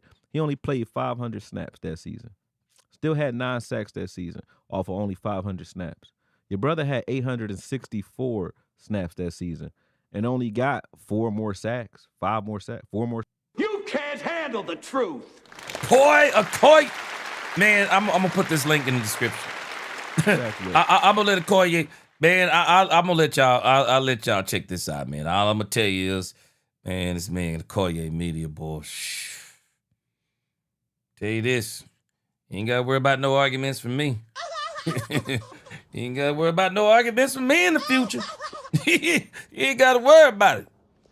If I do, I'll make sure when I come to Akoye Media, man, I'm gonna come with all.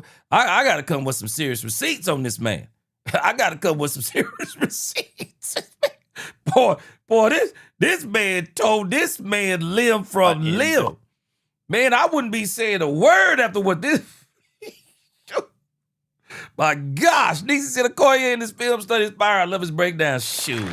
Yeah, I've seen some of them, Niecy. Man, I'm telling y'all, I done told y'all, Akoye Media messes around with that boxing stuff. And this man, Brandy said it, you go low, Akoye Media, he go to hell. Yeah, he go to facts. That's where he go. Shoot, Akoye Media believe in throwing knockout punches. That's all I can tell us on that one, man. That man be throwing knockout blows. God. That man throwing knockout blows. Shoot. Leave this man alone. Leave this man alone. Leave him alone. Anybody who come at him, I'm telling you better be coming correct. All right. Let's look at this little quick hit from Rashan Gary and what I have on Rashan Gary. It's not, anything major. Only thing I want to show you about Rashan Gary is like what somebody just said. No matter how much they talk about Rashan Gary, I just want you to see what Rashan Gary is about. This is all he does. It's all he does right here. Every time somebody talk noise, this is Rashan Gary. He just go to work. He focused on football. He just go to work. That's all he's doing. Over and over and over. All Rashan Gary is doing is going to work.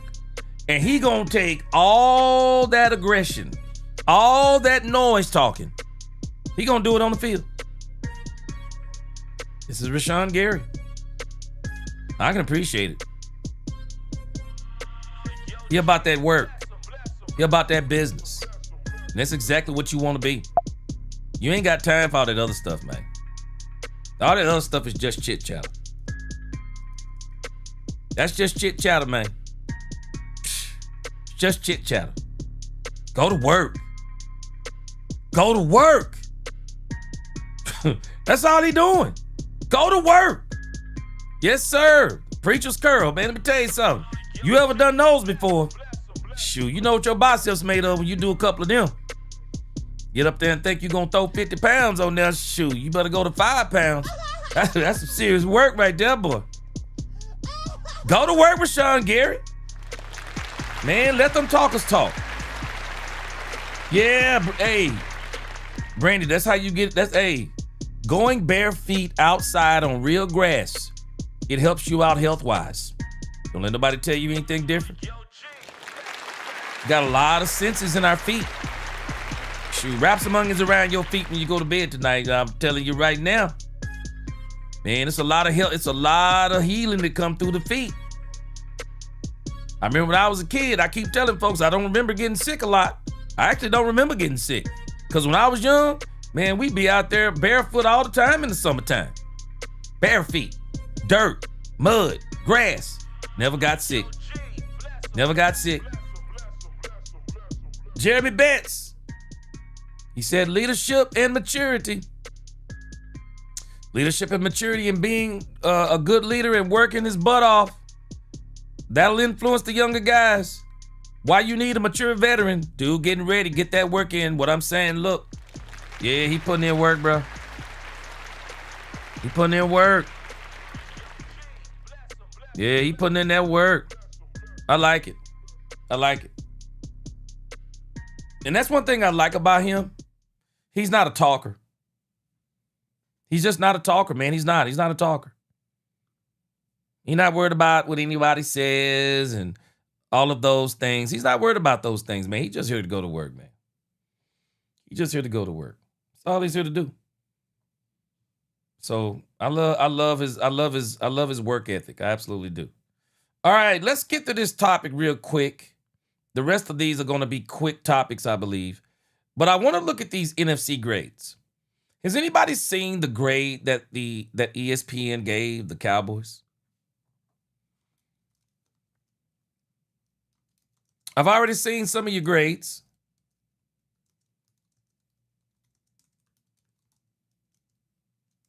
Have whatever grade you want to. I want to read the grades that ESPN has. Let's see what ESPN said about the Cowboys. Let's look at the grades. Let's look at the grades on the Dallas Cowboys. ESPN grades the Dallas Cowboys offseason. So before I go to the Dallas Cowboys, because they've actually graded every single team, I want to go to what did they give each team in the NFC. So what I'm going to do first is I want to jump to these teams. I want to jump to these teams. Yes! Here we go. Let's quickly look at Philly. Let's see what they gave Philly. What did they give Philly?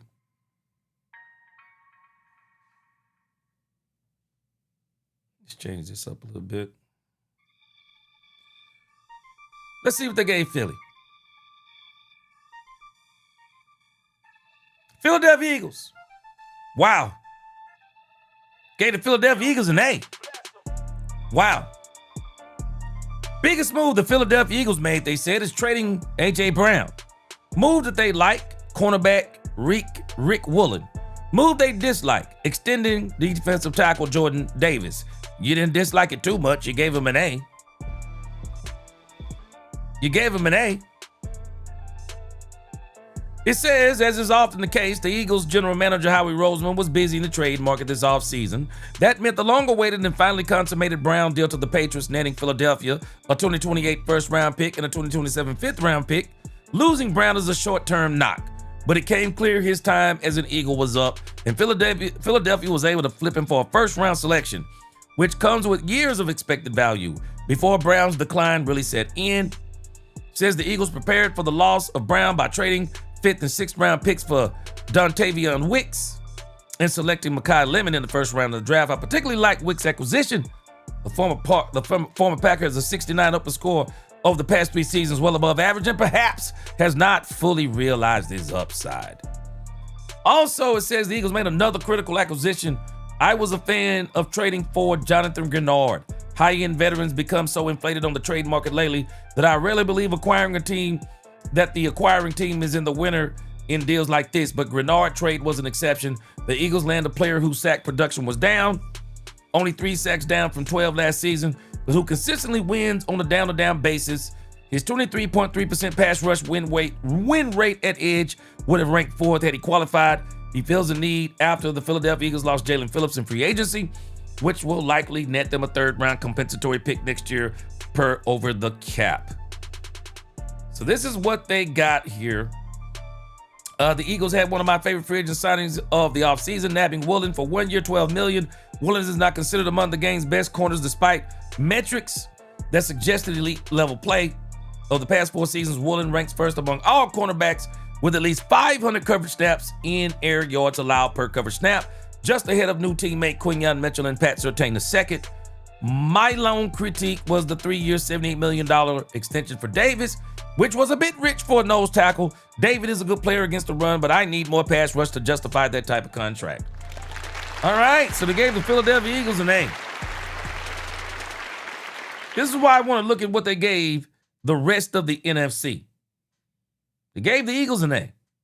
I'm pretty sure you already know what they gave the Cowboys. But just for giggles, let's look at what they gave the New York Football Giants.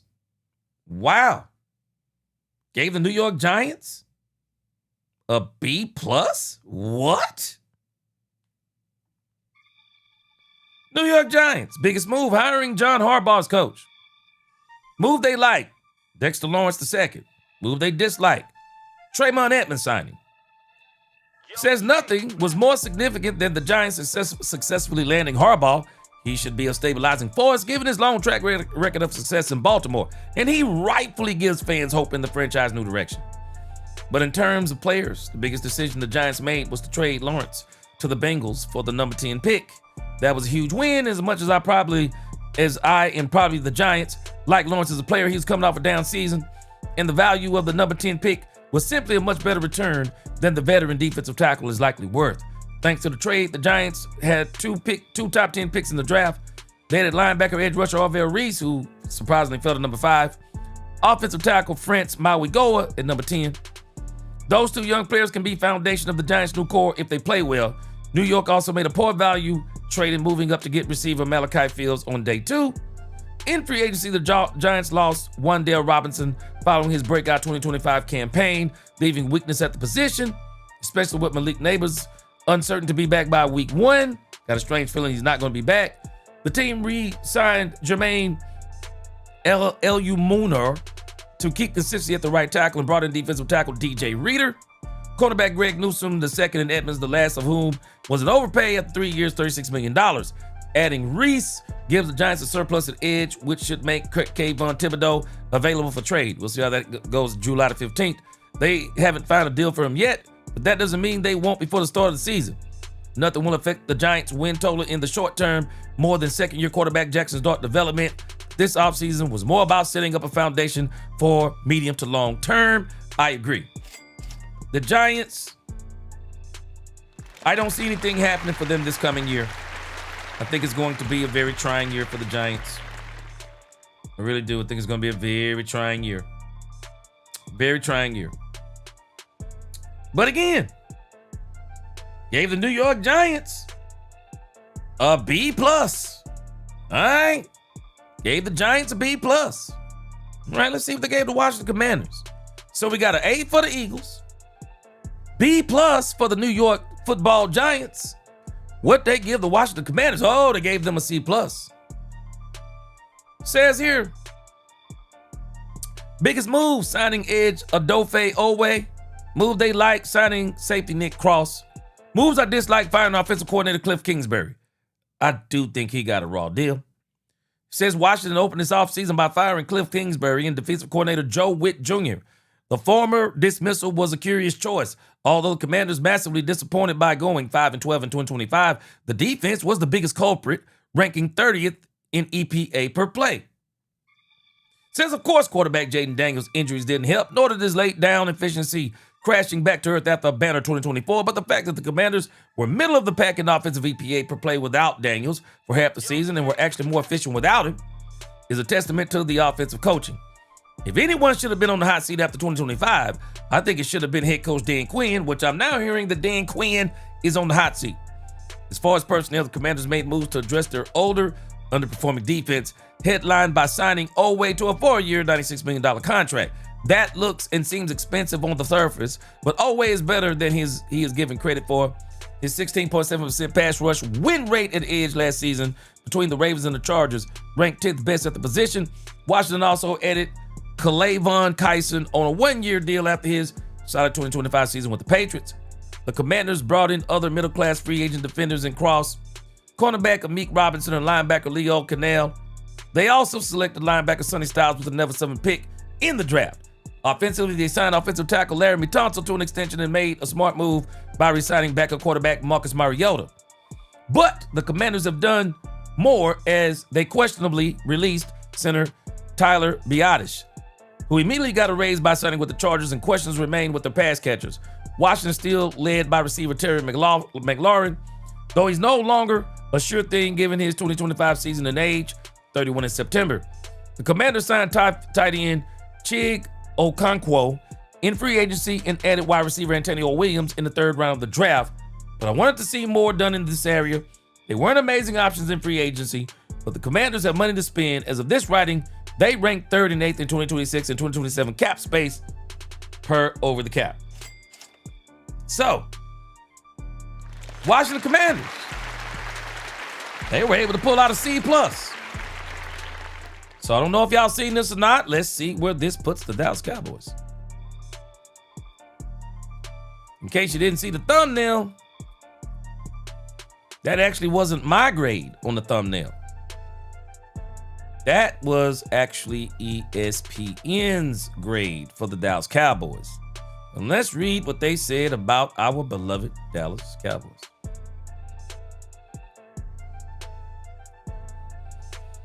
Dallas Cowboys. It says keeping wide receiver George Pickens on the franchise tag. That was the biggest move. And the only franchise tag. Was that really the Cowboys' biggest move? I think Caleb Downs was the Dallas Cowboys' biggest move. What do y'all think? I think Caleb Downs was the Cowboys' biggest move. Move I liked. Keeping Pickens on the franchise tag. And no Cowboy fans don't like that. Move I dislike, trading defensive tackle Oso Odigizua. Says the ripple effects of the Dallas Cowboys' decision to trade Micah Parsons ahead of the 2025 season were still being felt this offseason. That was most apparent when the Cowboys were among teams vying for Max Crosby. They didn't get the Pro Bowl edge rusher who landed back in Las Vegas, but losing Parsons was also likely a factor in the Cowboys' decision to trade a 4th-round pick for edge rusher Rashan Gary, an overpay considering Gary is a vastly diminished relative to his pre-torn ACL and still will make $16 million per year. Wow. The Cowboys overpaid for Rashan Gary? Man, I'm struggling with that one. They overpaid for Rashan Gary? Says the Parsons effect was also felt at defensive tackle. The Cowboys had used some of their extra draft capital from the deal to trade for Quentin Williams in midseason, creating a bit of a surplus at interior lineman with Kenny Clark and Oso Odigizua. Dallas' solution was to trade Oso Odigizua to San Francisco for a 3rd-round pick. The Cowboys chose the wrong D-tackle to deal, as Oso Odigizua is younger and makes less than Clark, plus is arguably better than the veteran at this stage of their respective careers. The Cowboys would have gotten less draft capital for Clark, but I don't think they fared particularly well with the Oso Odigizua deal and wonder if they didn't trade Clark, who was part of the Parsons deal, due to optics. I'm disagreeing with this notion right here. I don't think Oso Digizua is better than Kenny Clark. And I'm actually trusting the Dallas Cowboys on this. Yo, G, bless 'em. I believe that Christian Parker and these guys, I think they looked at what role that Oso Digizua was going to play in this defense, and they said, we're not paying him to do what he's going to do in this system. I mean, for everything that everybody says, yeah, man, trust the system and blah, blah, blah, I don't think it was just money when it came to Oso Digizua. I don't. I know people say it is. I don't think it was just money on Oso Digizua. I don't think it was a bad deal to keep Kenny Clark over Oso Digizua. Y'all tell me what y'all think. I ain't gonna argue with that one. But I'm disagreeing with that one. It says Dallas's other major decision was related to Pickens after the wide receiver's exceptional 2025 season. The Cowboys applied the franchise tag, but said they wouldn't negotiate a long-term deal with him. This was the right move. Handing him a new contract right now would be paying Pickens at the peak of his worth, and I can't help but think about Pickens falling out of favor in Pittsburgh, even with Mike Tomlin there, and wonder if there's a risk of that happening in Dallas too. Considering that, I don't see a great reason for Dallas to commit long-term before it has to, and it doesn't have to right now. Now, this is where I'm telling you that this is crazy. You telling me that the Cowboys shouldn't have traded Oso Digizua, but they should have George Pickens on a franchise tag? I'm just disagreeing with that all the way. I'm just disagreeing with that. I would actually rather have George Pickens on a long-term deal. That's me. That's just me. I'd rather have him on a long-term deal. I would rather have him on a long-term deal. And I didn't really blink when the Cowboys got rid of Oso Digizua. I just don't think somewhere in there, I just don't think he was going to fit in. It says the Cowboys made a change of defense coordinator after finishing last in defensive EPA per play last season. They replaced Matt Eberflus with Christian Parker, who was the Eagles' defensive passing game coordinator and secondary coach. Now, notice what they're doing. The reason why some of our grades may be higher is because we look at Christian Parker as being a major pickup for the Cowboys. They are really not saying that Christian Parker is a big deal. They're not. They just say that that's who they replaced him with. Not only are they not saying that Christian Parker is a big deal, but they're also ignoring the value of one BT Jordan. They don't see that as an asset. I can see why they're giving the Cowboys a C+. I can see why they're giving the Cowboys a C+, even though they're giving the Giants a B+ for bringing in John Harbaugh. But we don't think Christian Parker is going to impact the Cowboys. I get it. It says Dallas added safety Caleb Downs and edge rusher Malachi Lawrence in the first round of the draft, signed free agent Jalen Thompson, and traded for linebacker D. Winters. So I guess we're just poo-pooing Caleb Downs, poo-pooing Malachi Lawrence, and poo-pooing Jalen Thompson. Notice how they just talked about those deals. Okay, like as a matter of fact, this is what they did. And traded for linebacker D. Winters. I guess he's no big factor. If the coordinator change and personnel reinforcements can't make Dallas' defense roughly average while the offense maintains its torrid 2025 production, the Cowboys can quickly become a contender. C+? Wow. Wow, that's all I can tell you. C+. Don't think that's good enough. But who am I? This is their opinion. I'm not going to argue with it. Don't agree with it. I think the Cowboys have done some great things. I'm not seeing a C+. I would see more of a B- for the Cowboys, maybe, until we see it on the field. And again, let's just think about this. This is preliminary. We got to see it on the field. And this is why I keep telling us, two things. We can do two things at once. We can say what the Cowboys are going to do. Doesn't mean they're going to do it. We can say what the Cowboys are not going to do. It doesn't mean they're not going to do it. At the end of the day, we can say, though, that the Cowboys have taken the steps to actually be better on the field. And that's the thing that I keep saying I appreciate about the Dallas Cowboys. And in my prognostication of the Cowboys Super Bowl, doesn't mean they're going to the Super Bowl. I'm not saying that based on hopium, as people say hopium. I'm basing that on a simple biblical principle. I'm seeing the evidence of the Cowboys doing the things it takes to get to a Super Bowl. And that's what I keep saying I'm impressed with. And you can tell even by this article. Man, you gotta really understand how people write things about the Dallas Cowboys. People write things about the Dallas Cowboys in a certain way. And the reason why they write things in a certain way about the Dallas Cowboys, because you don't think they realize that when they give the Dallas Cowboys a C+, that this isn't going to draw attention to this article? This is going to draw attention to this article.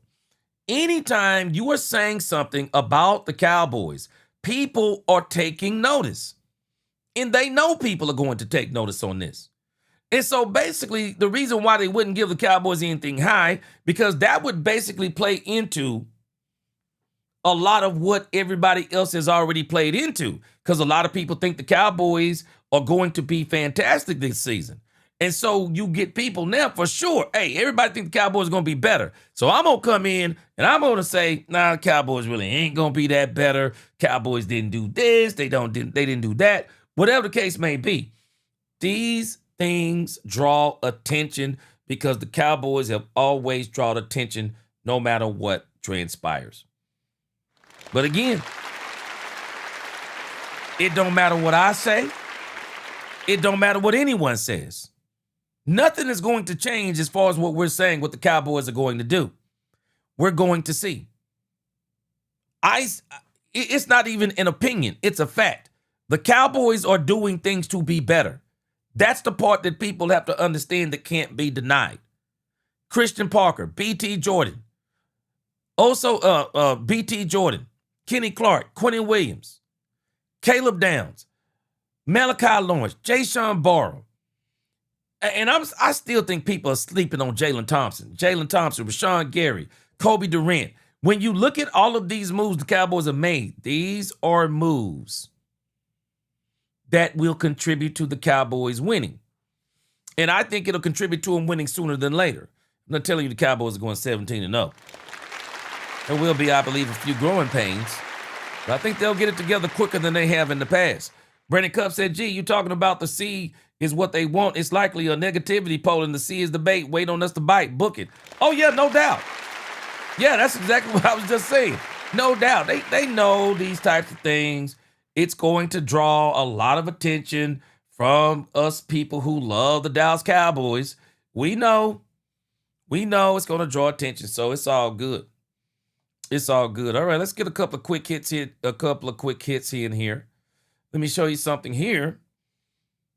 Is Dak Prescott clutch? This was I think it was a question that was posed. I think this was a question that was posed today. The question actually wasn't posed. I think what happened is that somebody showed something, a stat about Dak Prescott. And I think about Dak Prescott being clutch last season. So, Pro Football Focus has reported over here. Dak Prescott, highest graded quarterbacks in the clutch last season. Now, let me take this back full circle. I don't know if y'all remember, but Brian Schottenheimer said that Dak Prescott is going to play elite level football and that Dak Prescott is going to win. And what we are watching once again, the Cowboys are doing things that people are not understanding. Dak Prescott has put up numbers before, but I will say this about Dak Prescott last season. What we did see with Dak Prescott is better efficiency. I think we saw the beginning of Dak Prescott being more efficient. And I think the more Brian Schottenheimer does things on this offense, I think Dak Prescott is going to continue to become even more efficient. That they are going to be more quality over quantity. They're going to go down the field. They're going to do big plays. They'll even throw in some trick plays. They're going to do some motion and all of these things. But they're going to run that 11 personnel. And they're going to continue to eat off that 11 personnel. And they're going to let that 11 personnel with these wide receivers, these tight ends set up the run. And when that run works, they're going to go play action and they're going to take their shots. I'm still wanting Dak Prescott to only throw 25 times a game. I said it last year. I'm saying it again. That is my maximum for Dak Prescott because this is all going to lead up to more efficiency. Dak Prescott is going to roll out of bed and probably do 4,000 yards. I'm not sure he's going to go for 5,000, but I know he will roll out of bed and get 4,000 plus yards. And the biggest thing with Dak Prescott, and I love about this stat, that's a stat of efficiency. That's efficiency. And the thing that's crazy, when you think about the failures in the red zone, when you think about the penalties that stop drives, when you think about even stalled drives once they got past the 50, we still have not gotten the full potential out of what this offense can be. And I'm sure the Dallas Cowboys and Brian Schottenheimer, they've already been talking about this. This offense can be better. Dak can be better. Yes, he can be better. Absolutely. He can be better. Osama, let me change what you said. No, Osama. This is the conversation we got to stop having. Now, Dak doesn't have to beat the Niners when it counts. The Cowboys have to beat the Niners when it counts. Because I got news for you, Osama. Brock Purdy ain't beating the Dallas Cowboys. It's been the 49ers that have beat the Cowboys. Jimmy Garoppolo ain't beating the Cowboys.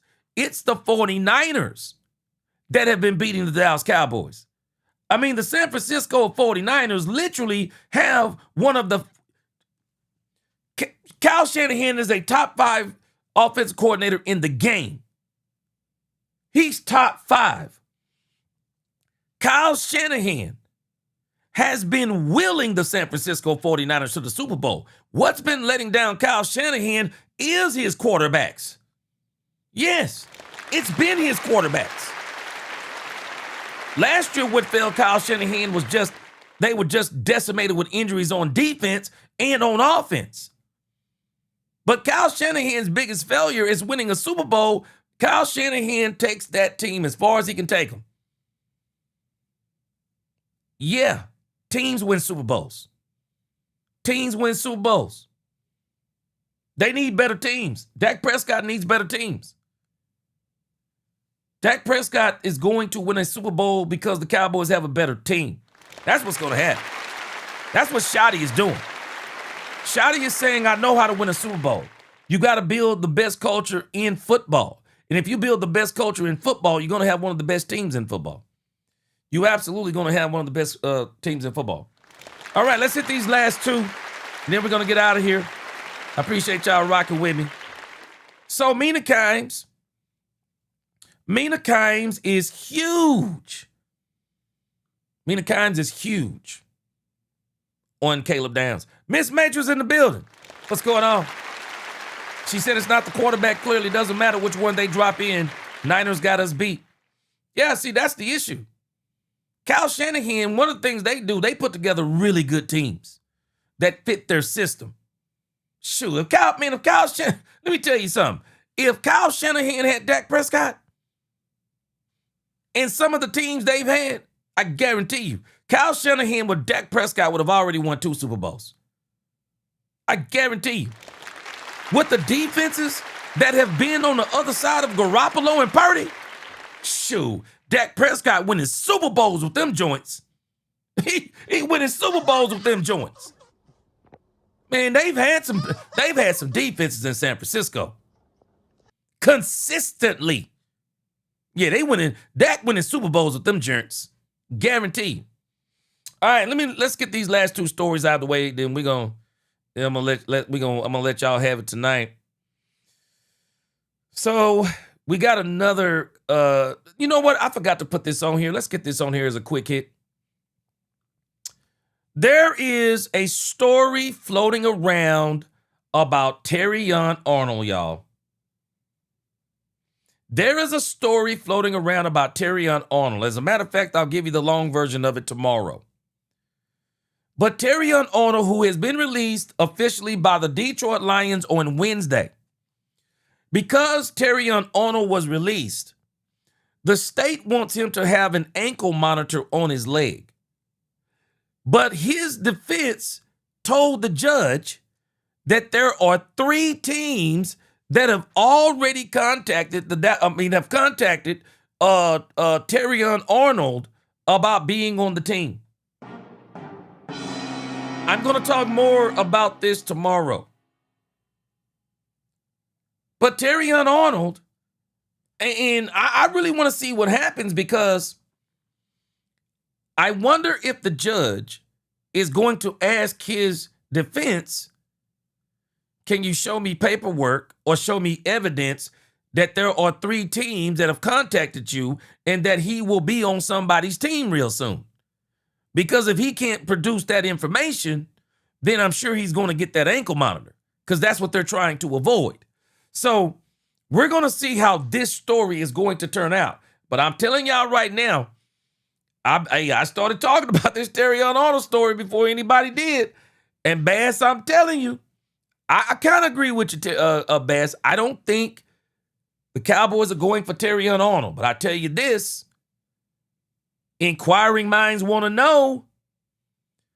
I want to know who those 3 teams are, because I want to know if one of them is the Dallas Cowboys. I want to know, Bass. What about you? I want to know. I want to know if one of these teams is the Dallas Cowboys. Because I'm going to tell you something. I'm thinking about this different than a lot of people. Based on what this judge is doing and how he's moving, I think there are going to be some charges against Terrion Arnold. But I don't think it's going to be 4 felonies. I don't think it's going to be 4 felonies. I wouldn't be surprised if this is pled down to a no contest misdemeanor or something. I will not be surprised. But what I will not be surprised with is that he don't get jail time. And if he gets jail time, I don't think it'll be long. I don't think it'll be long. And I think if teams get a whiff of it's not going to be long, I got a feeling that these teams, somebody's going to take a chance on this kid. He has no history of bad behavior. He has no character issues. He did make a dumb decision. He has no character issues. Nick Saban, and you got to ask yourself, why did Nick Saban vouch for him? Why would Nick Saban vouch for him unless Nick Saban kind of knows that there may be a way this kid is going to get off? We're going to see how all this turns out, man. But I got a strange feeling, man. This kid is not going to get the jail time. Bass said he got off. He said if Buddy get off on a hand slap, he's brown. Hey, man, let me tell you something. Bass, I don't know about, man, let me tell you, you 33. You younger than me. I'm going to tell you something, Bass. Relationships matter, brother. Relationships matter, brother. Bass, let me tell you something. People can tell me anything they want to about racism. But when you have the right relationship with people, I don't care if they're plaid, pink, or green. There will be people who don't share the same skin color. They will vouch for you. And when people vouch for you, it ain't based on color. When people vouch for you and their word carries weight, bro, I'm telling you something because I've been in the system. And the reason why I'm no longer in the system as a black man, I'm no longer in the system because a white man, a white woman vouched for me. Yeah, a white woman vouched for me. Man, relationships matter. Man, when people like this, man, when Nick Saban from Alabama come out and start talking on your behalf, shoot, man, let me tell you something. All that, I don't know, I guess we saying because he's black or whatever case may be. Shoot, all that race stuff go out the window, man. Man, relationships will go past race, color, and creed. Shoot, I lived it and have lived it multiple times. I've lived it multiple times. Shoot, relationships matter, man. Shoot, Miss Matrix said relationships are everything. Tell him, Miss Matrix. Doesn't matter how well you do something. If no one is buying in, might as well not be good at it. Shoot, you gonna have to work even harder. But when you got relationships, shoot, man, boy, Bass, man, I got a feeling, bro. Man, I got a feeling this dude ain't gonna get what people think. People wrote this dude off. Man, I ain't write this dude off. But again, Bass, we're gonna wait and see. Because I want to see if Jerry Jones' name come up in this thing. That's what I'm waiting to see. I'm waiting to see if Jerry Jones' name come up in this joint. Osama, I'm sorry to tell you, my brother. I'm sorry to tell you. Brandon Ayuk is burning the bridge on every relationship he could possibly have right now. Brandon Ayuk out here doing the dum-dum, bruh. Man, somebody need to counsel Brandon Ayuk and tell this man to shut up and sit down somewhere. Man, this dude, Brandon Ayuk, is doing the dum-dum out here. Marcus Buncherio, he said, me and you were just talking about this on X today. Yeah, oh, I see you, Mac Main. Hey, Marcus Buncherio, hey, bro. Me and you in the same boat, Mac Main. I don't think this dude finna get what people think. I think people done wrote this dude off too quick. Man, I've been seeing the way this dude is smiling in some of these photos, man. I think this man's lawyer done gave him some good news. I think this man's lawyer done gave him some good news. I'm just trying to tell you. All right, man, let's hit this other, these last two. I want to let you hear Mina Kimes. I want to let you hear Mina Kimes talk about the Dallas Cowboys. And I'm going to tell you this. Somebody I saw said Mina Kimes is a big Dallas Cowboy fan. I don't know. I'm going to tell you this. I know who Mina Kimes is a big fan of. Mina Kimes is a humongous fan of Caleb Downs. Let me see here. I thought I had it on today's notes. Man, Mina Kimes, man. Let me tell you something. Poor Mina Kimes is in love with Caleb Downs. I mean, it's literally mind-blowing to me. Man, I keep seeing this stuff that Mina Kimes is saying about Caleb Downs, and I'm just like, man, shoot, she pumping up. Mina Kimes is pumping up Caleb Downs. How about this? If you haven't seen it yet, go check it out. But a great article over on ESPN.com. Yeah, they talking about it. Mina Kimes is talking about Caleb Downs. Check this out. Looking at some of the progress each of the first-round picks made in the spring. So we're going to begin in New Orleans, where Catherine Terrell wrote this about 8th overall pick Jordan Tyson. The Saints have been cautious with Tyson after he spent the lead up to April's draft rehabbing injuries sustained during college. So there hasn't been much to see on the field yet, but Tyson's teammates have spoken highly about what they've seen from him so far, with quarterback Tyler Shuck raving about him. He's jumped in even in these walkthroughs. He hasn't messed a play up, missed a beat. Mina, what do you expect to see from Tyson on that Saints offense? Don't worry, I'm finna skip right to the Cowboys, I'm excited guys. about the fit with Chris Olave. Don't I'm y'all also worry. really excited about the fit. On styles. There's not really a lot of fast, right? That 4.46 speed. He's going to be a big ceiling raiser there in Washington. As great as he is talent-wise, on and off the field, he won over coaches' progress, writing he's next, where Todd Archer weighed in on Caleb Downs' progress, writing he's won over veterans with his work on and off the field. He won over coaches with how quickly he's picked up things. He has played in the slot, where he'll likely get most of his snaps, as well as each safety spot. He's a worker. He looks for coaching. He craves that. He wants to be corrected. He wants more information, defensive coordinator Christian Parker said. You love that. That sounds like a coach's dream, right? Jeremy, what are you hearing about how Downs and his potential will be used this fall? Yeah, Laura, since he is such a quick study, he can play multiple spots, either in a nickel safety format or being in the slot as a corner, but they want to be careful with that. I'm told they want to play to his strengths, which is vision and instinct. That's where he's at his best. So they want to get him in space and help him go attack the ball downhill. But he's going to play a lot. He's going to play early. Dallas is not quite a finished product defensively. Right. They feel like they're good at safety in some other spots. They've been looking for a linebacker for a long time, so it could be one to watch leading up to training camp. Jordan Brooks out of Miami, high-profile player that they've at least kicked the tires on, although I don't think the Dolphins want to trade him. Mina. Sorry, that got me going. ahead. Yeah, Caleb Downs. Yeah, just that would be such a good fit for them.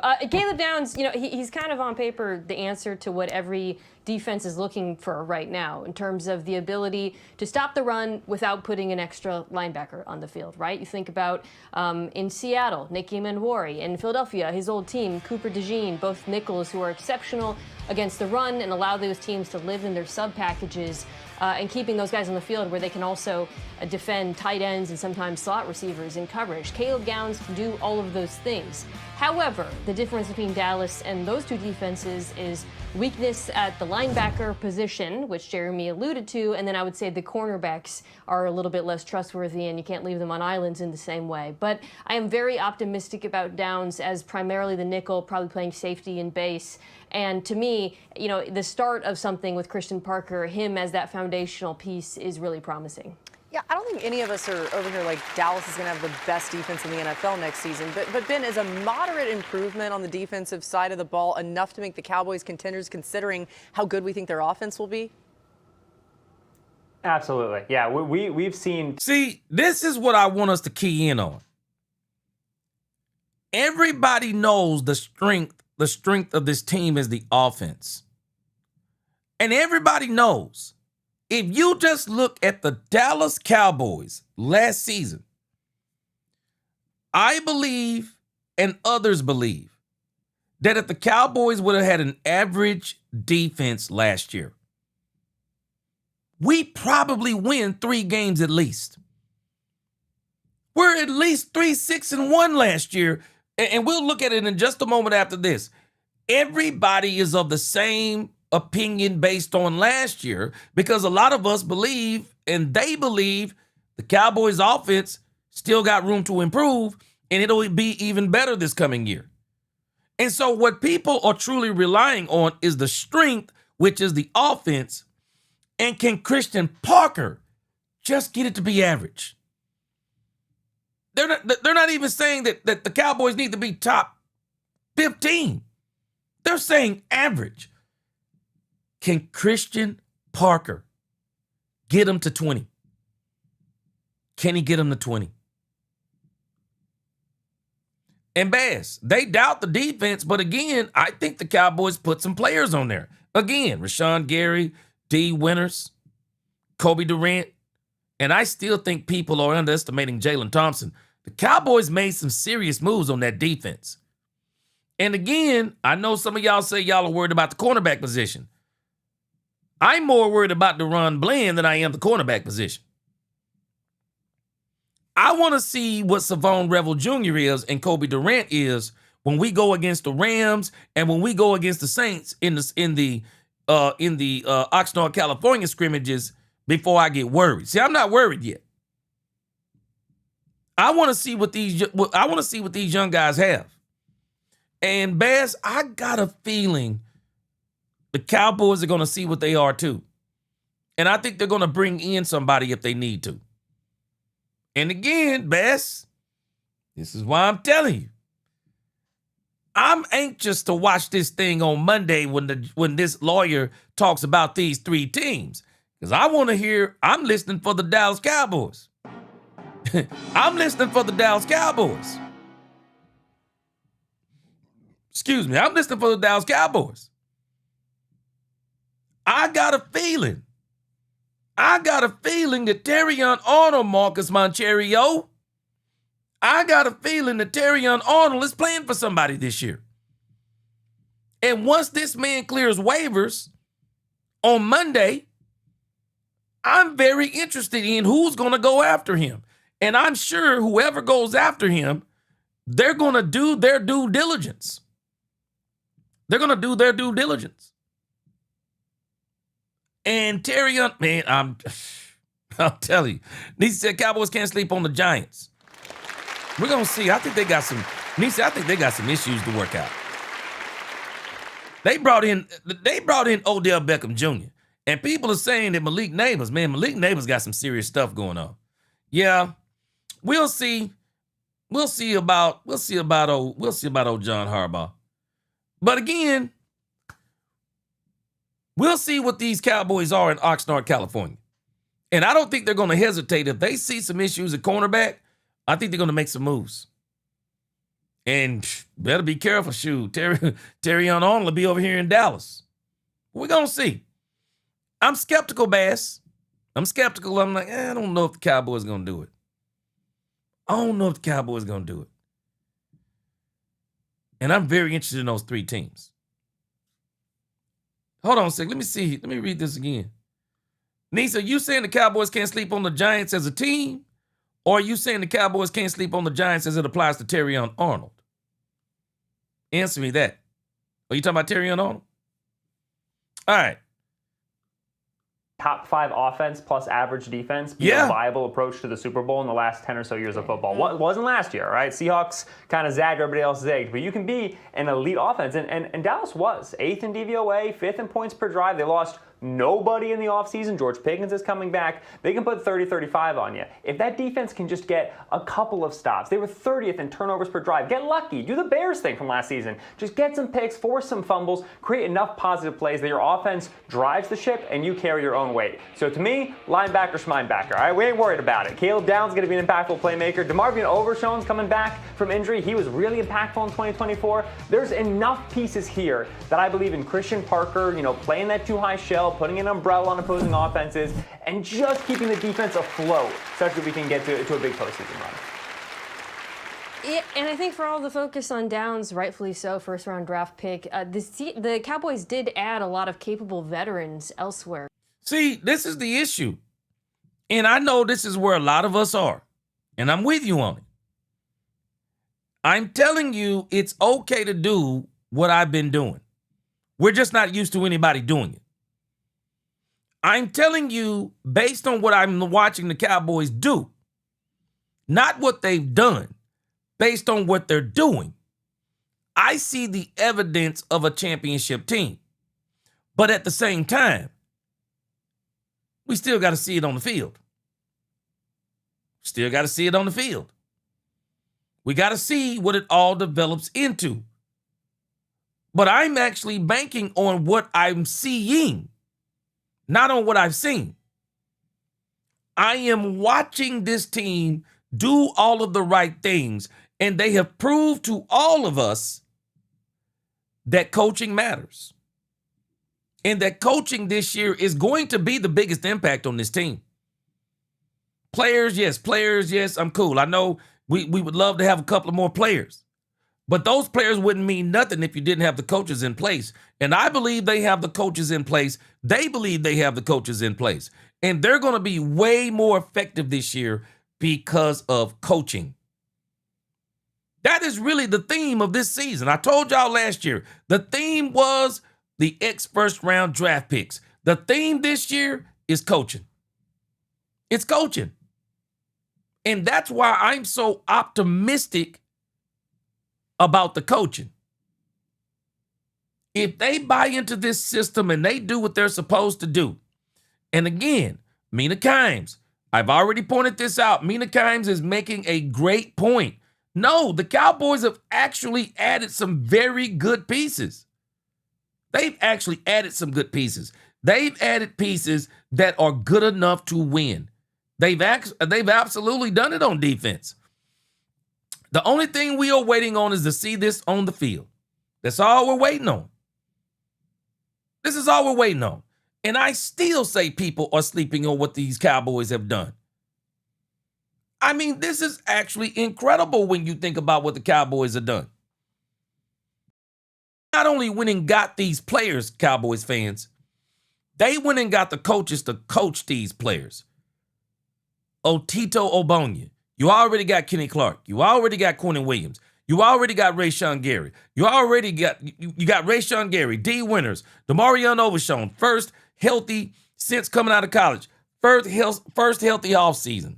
Looks like he's going to be healthy. Let's pray he stays healthy the whole season.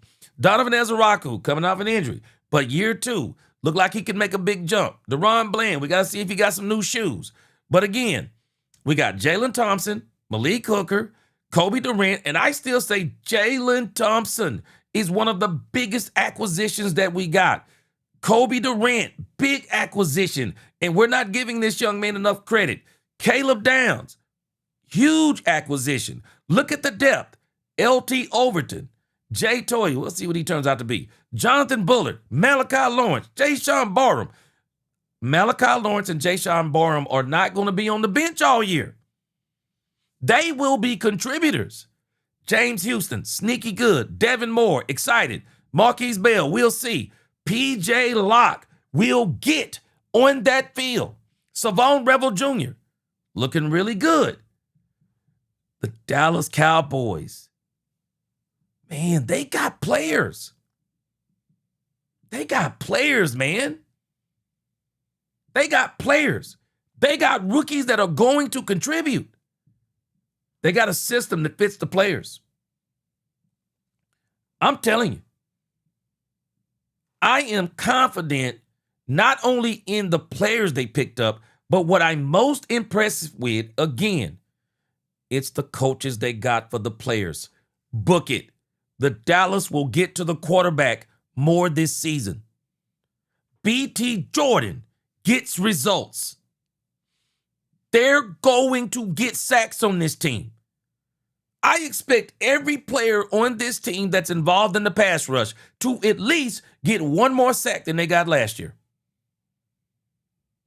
This team is going to compete. You watch what I tell you, man. They're going to compete. Yeah, Bass, them first round picks, they're not sitting. They're not sitting. They're going to compete. You watch what I tell you. They're going to compete. And we got the evidence. Because we got players with a different mentality. We got players who are hungry. And we got coaches that are hungry. This is going to turn out. This team gets a Super Bowl either this year or next. They will compete for a Super Bowl. They will be competing for the Super Bowl for the next 2 years, maybe even 3 if you keep playing.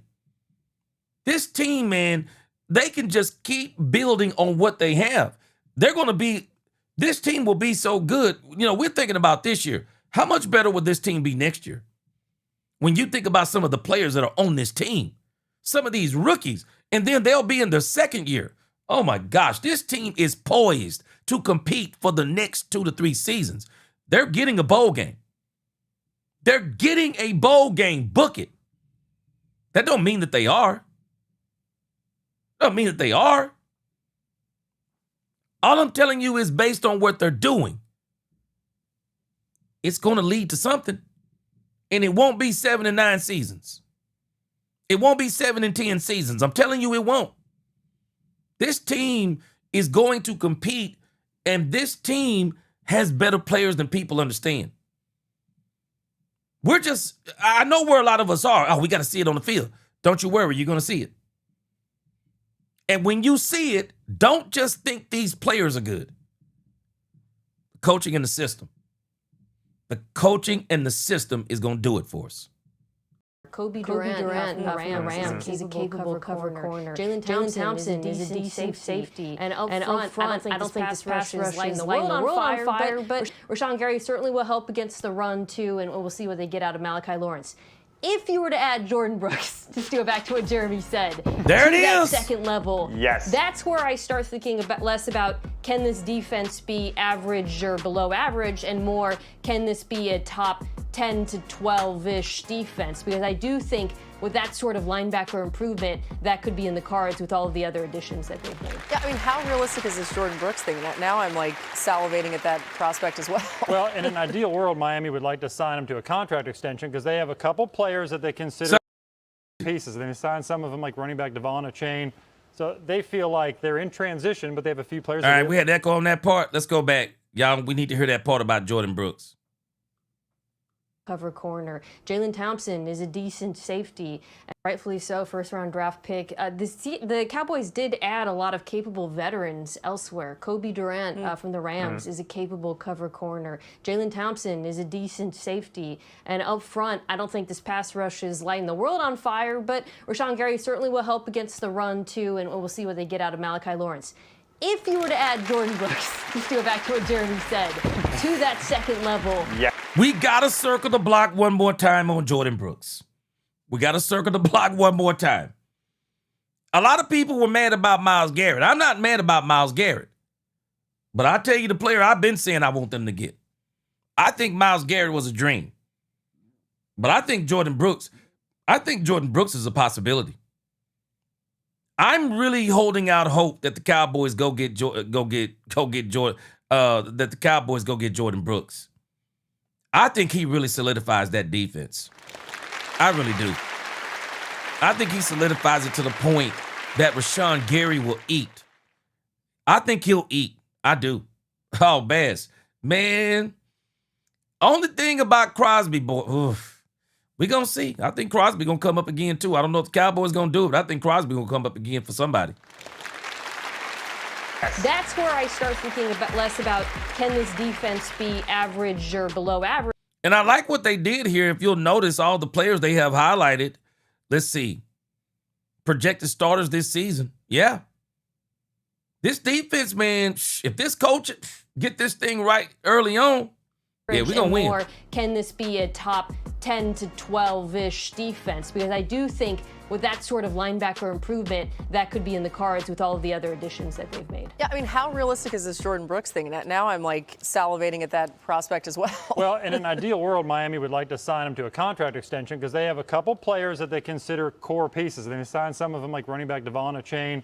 So they feel like they're in transition, but they have a few players they really like. Brooks is one of them. So it would probably take a lot. But Dallas has been sort of scouring the earth all offseason for linebackers. They looked at Patrick Queen in Pittsburgh a little bit. Like they've looked at the options. It just hasn't been able to come to fruition yet. But it could be something when we get closer to training camp. Teams start to work the phones again. They're off vacation. You get us all excited. Back from Europe, and maybe something happens. Yeah, the Cowboys, by the way, report to training camp on July 28th in Oxnard, California. That is 4 weeks from tomorrow.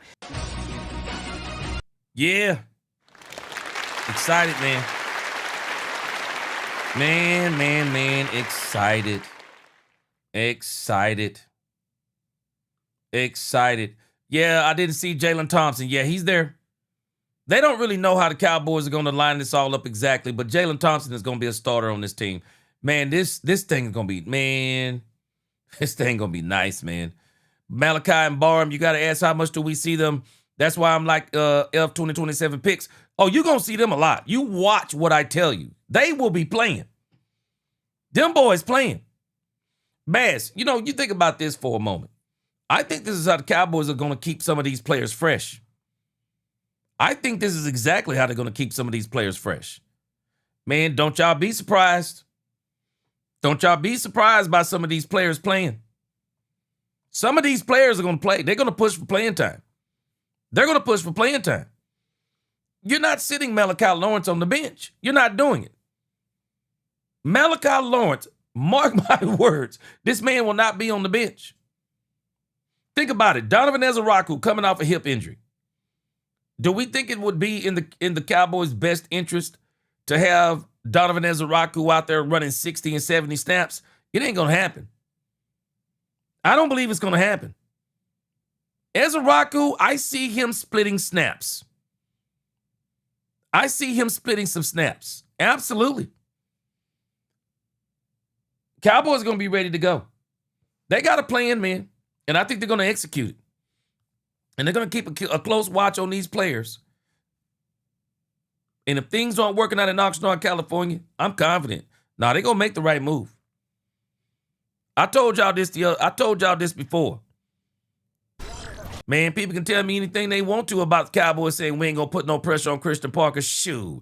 They got Christian Parker for the accelerated program. The Dallas Cowboys got Christian Parker because they believe that he can help them win now, not later. They're not doing this Matt Eberflus stuff talking about, yeah, man, give him 1 year. Nah, Christian Parker coming here to win now. And that's why they got BT Jordan to assist him. They got him in here to win now.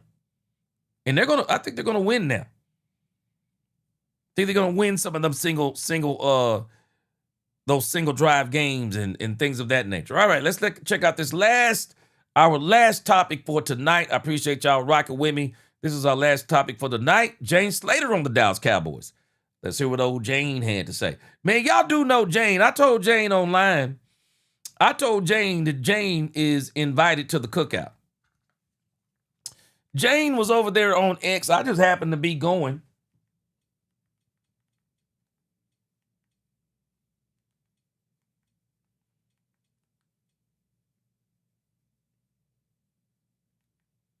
All right. My card done went out.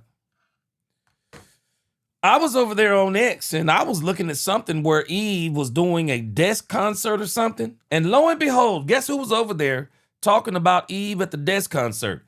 It was none other than Jane Slater. And Jane Slater was talking about that Eve was hitting. Man, she was talking about how good Eve was. I told Jane Slater she's invited to the cookout. I would love to get Jane Slater on the show during the season. I'm going to have to reach out to her again. I mean, I'm a little bit bigger than I was the first time I reached out to her. So I'm a little bit bigger. She says she makes her own deals, so I'm going to reach out to her again. And I would love to have Jane Slater on the show during the season. I'm sure y'all would too. But I would love to have Jane Slater. I'd love to see if we could fit her in somewhere on the show on a weekly basis. You know, now that we kind of got some of the media members starting to mix with some of us content creators. Well, one of the people that I would like to have on here for sure, one of them is Jane Slater. One of them is Jane Slater. All right. He said, G, don't do it again. Wi-Fi gonna give out one more game. I got one more topic, man. One more. All right. This is Jane Slater talking about the Dallas Cowboys. Good. Good rep right there. Get that arm across. Get that hand on the chest with the thumb down. So that way my eyes go up. When you go here, your shoulder's gonna pull back. So it's the same thing. If I'm pressed and he goes, like he starts dancing, I'm just gonna throw it. If we're just trying to just mirror with our hands behind our back the whole time, we're at their mercy. You know what I'm saying? He knows where the ball's going. You gotta use your feet, which you got good feet, but you don't wanna have to use only that. Use your weapons. Yeah. Hey, we got OPI. Bring them back. Bring them back. Because I wish I did have all the money. Scoop it up. Yes, sir, Cole. If I did, I'd definitely have Slater on here. All right, see what happens when we over-communicate right there. That's new Cowboys DC. Christian Parker mic'd up. The Cowboys on that short list of teams that just need. I might need to get Niecy to negotiate Jane Slater being on Let's Talk Cowboys. Maybe Niecy can pull it off for me. Their defense to get back to being the middle of the road, to be dangerous. Their training camp starts coming up on July 28th, a month and a little bit of change till they get going. For more on Dallas, we'll say hello and good evening to our friend Jane Slater joining us now on the Insiders. Got to see the hands-on approach from Christian Parker as they'd like that defense to be a little different this time around, Jane. Shout out to our producers for getting that on because I think okay, it's Frank so Lawrence, important I'll for check the that fans that are next trying to tomorrow. get a sense of who this 34-year-old first-time DC is. I'm just going to start calling Christian Parker Professor Parker because when you listen to some of his press conferences, you truly learn something. So that is your off-season homework, fans. Go check him out there on DallasCowboys.com. One thing he really talked about this week was that most good schemes find ways to compartmentalize word meanings for different position groups. In other words, that was his response to what's the language going to look like for this scheme. Remember, it's 4-3 multiple. That's going to be the base of it. Or 3-4 multiple. That's going to be the base of it. He says the categories you typically do by pressures or coverages or different types. He told us he's got an Excel document with weapons, NBA teams, insects. He just wants to make sure that he's got enough inventory to fit those words or whatever it might be. My point in saying all of this is it is extensive in the way that he is rebranding and reorganizing how they go about this. I love that they've bottom lined this here. They're using a pop quiz method as their teaching method. Why? Because look, there were times last year when you looked at this defense and they were freelancing a lot. I don't think because you had a lot of the guys that were injured or you had the holdout situation or hold in rather, with Micah Parsons that we ever really got that roster on the same page as it related to this defense. And when you listen to Christian Parker and when you listen to the players or even guys like Darren Woodson who have been up there and sort of paid attention to what's going on this season, you get the sense that not only is he making sure they're all on the same page, but you better be ready for pop quizzes. I don't know about you, Tom, but when I would get pop quizzes, I'm not always good at thinking on my feet. Sometimes you'll see when I do these live shots, I stumble on my words. I would struggle if I was those players, but I certainly would make sure that I'm coming ready to practice. Listen, last season was a pop quiz for the Cowboys coaching staff because, okay, training camp's wrapping up. It's late August. Now we're trading away your best player. And now we're bringing in a new nose tackle. Then in the middle of the season, we're going to trade for a middle linebacker. We're going to trade for a defensive tackle. There have been so many moving parts. They've overhauled this defense in the past 10 months. And I think it's instructive to look at the places that they added from. Rashan Gary comes over in a trade from Green Bay. D. Winters comes over in a trade from San Francisco. Most of the additions the Cowboys made through the course of this offseason came from winning programs. The only exception to that is really Jalen Thompson, the safety. Great point. Had anybody thought about that point? Wow, Tom Pelissero just dropped a megaton bomb. Anybody thought about that point? Remember, I talked about the fact that the Cowboys this year, they didn't go get second and third chance players. They didn't go get the ligament gang. They didn't go get injured players. They didn't go get those types of players. He just made a great point. All the players the Cowboys picked up, with the exception of Jalen Thompson, guess what? They come from winning programs. Great point, Tom Pelissero. Great point. The players they picked up come from winning programs. We're going to look at that before we roll out of here. Who came from Arizona, but he's always been a player who has had a reputation for having winning habits. They're hoping those habits turn into production, and obviously Christian Parker running that scheme is going to be a huge part of it. Yeah, getting this defense back to where they would like it to be is something that's been around a problem for a while. You think back to that last playoff loss where the Packers put up 48 points. They'd like to do something else to get rid of that memory. James Slater with the latest on the Dallas Cowboys. Yeah. Yes. Yes. Had anybody thought about that point?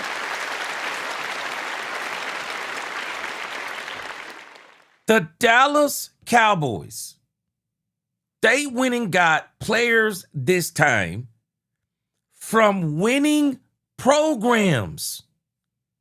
Let's look at this real quick before we roll up out of here, Cowboys fans. I think this is, man, I'm telling you, this is a great point. Let's look at this real quick.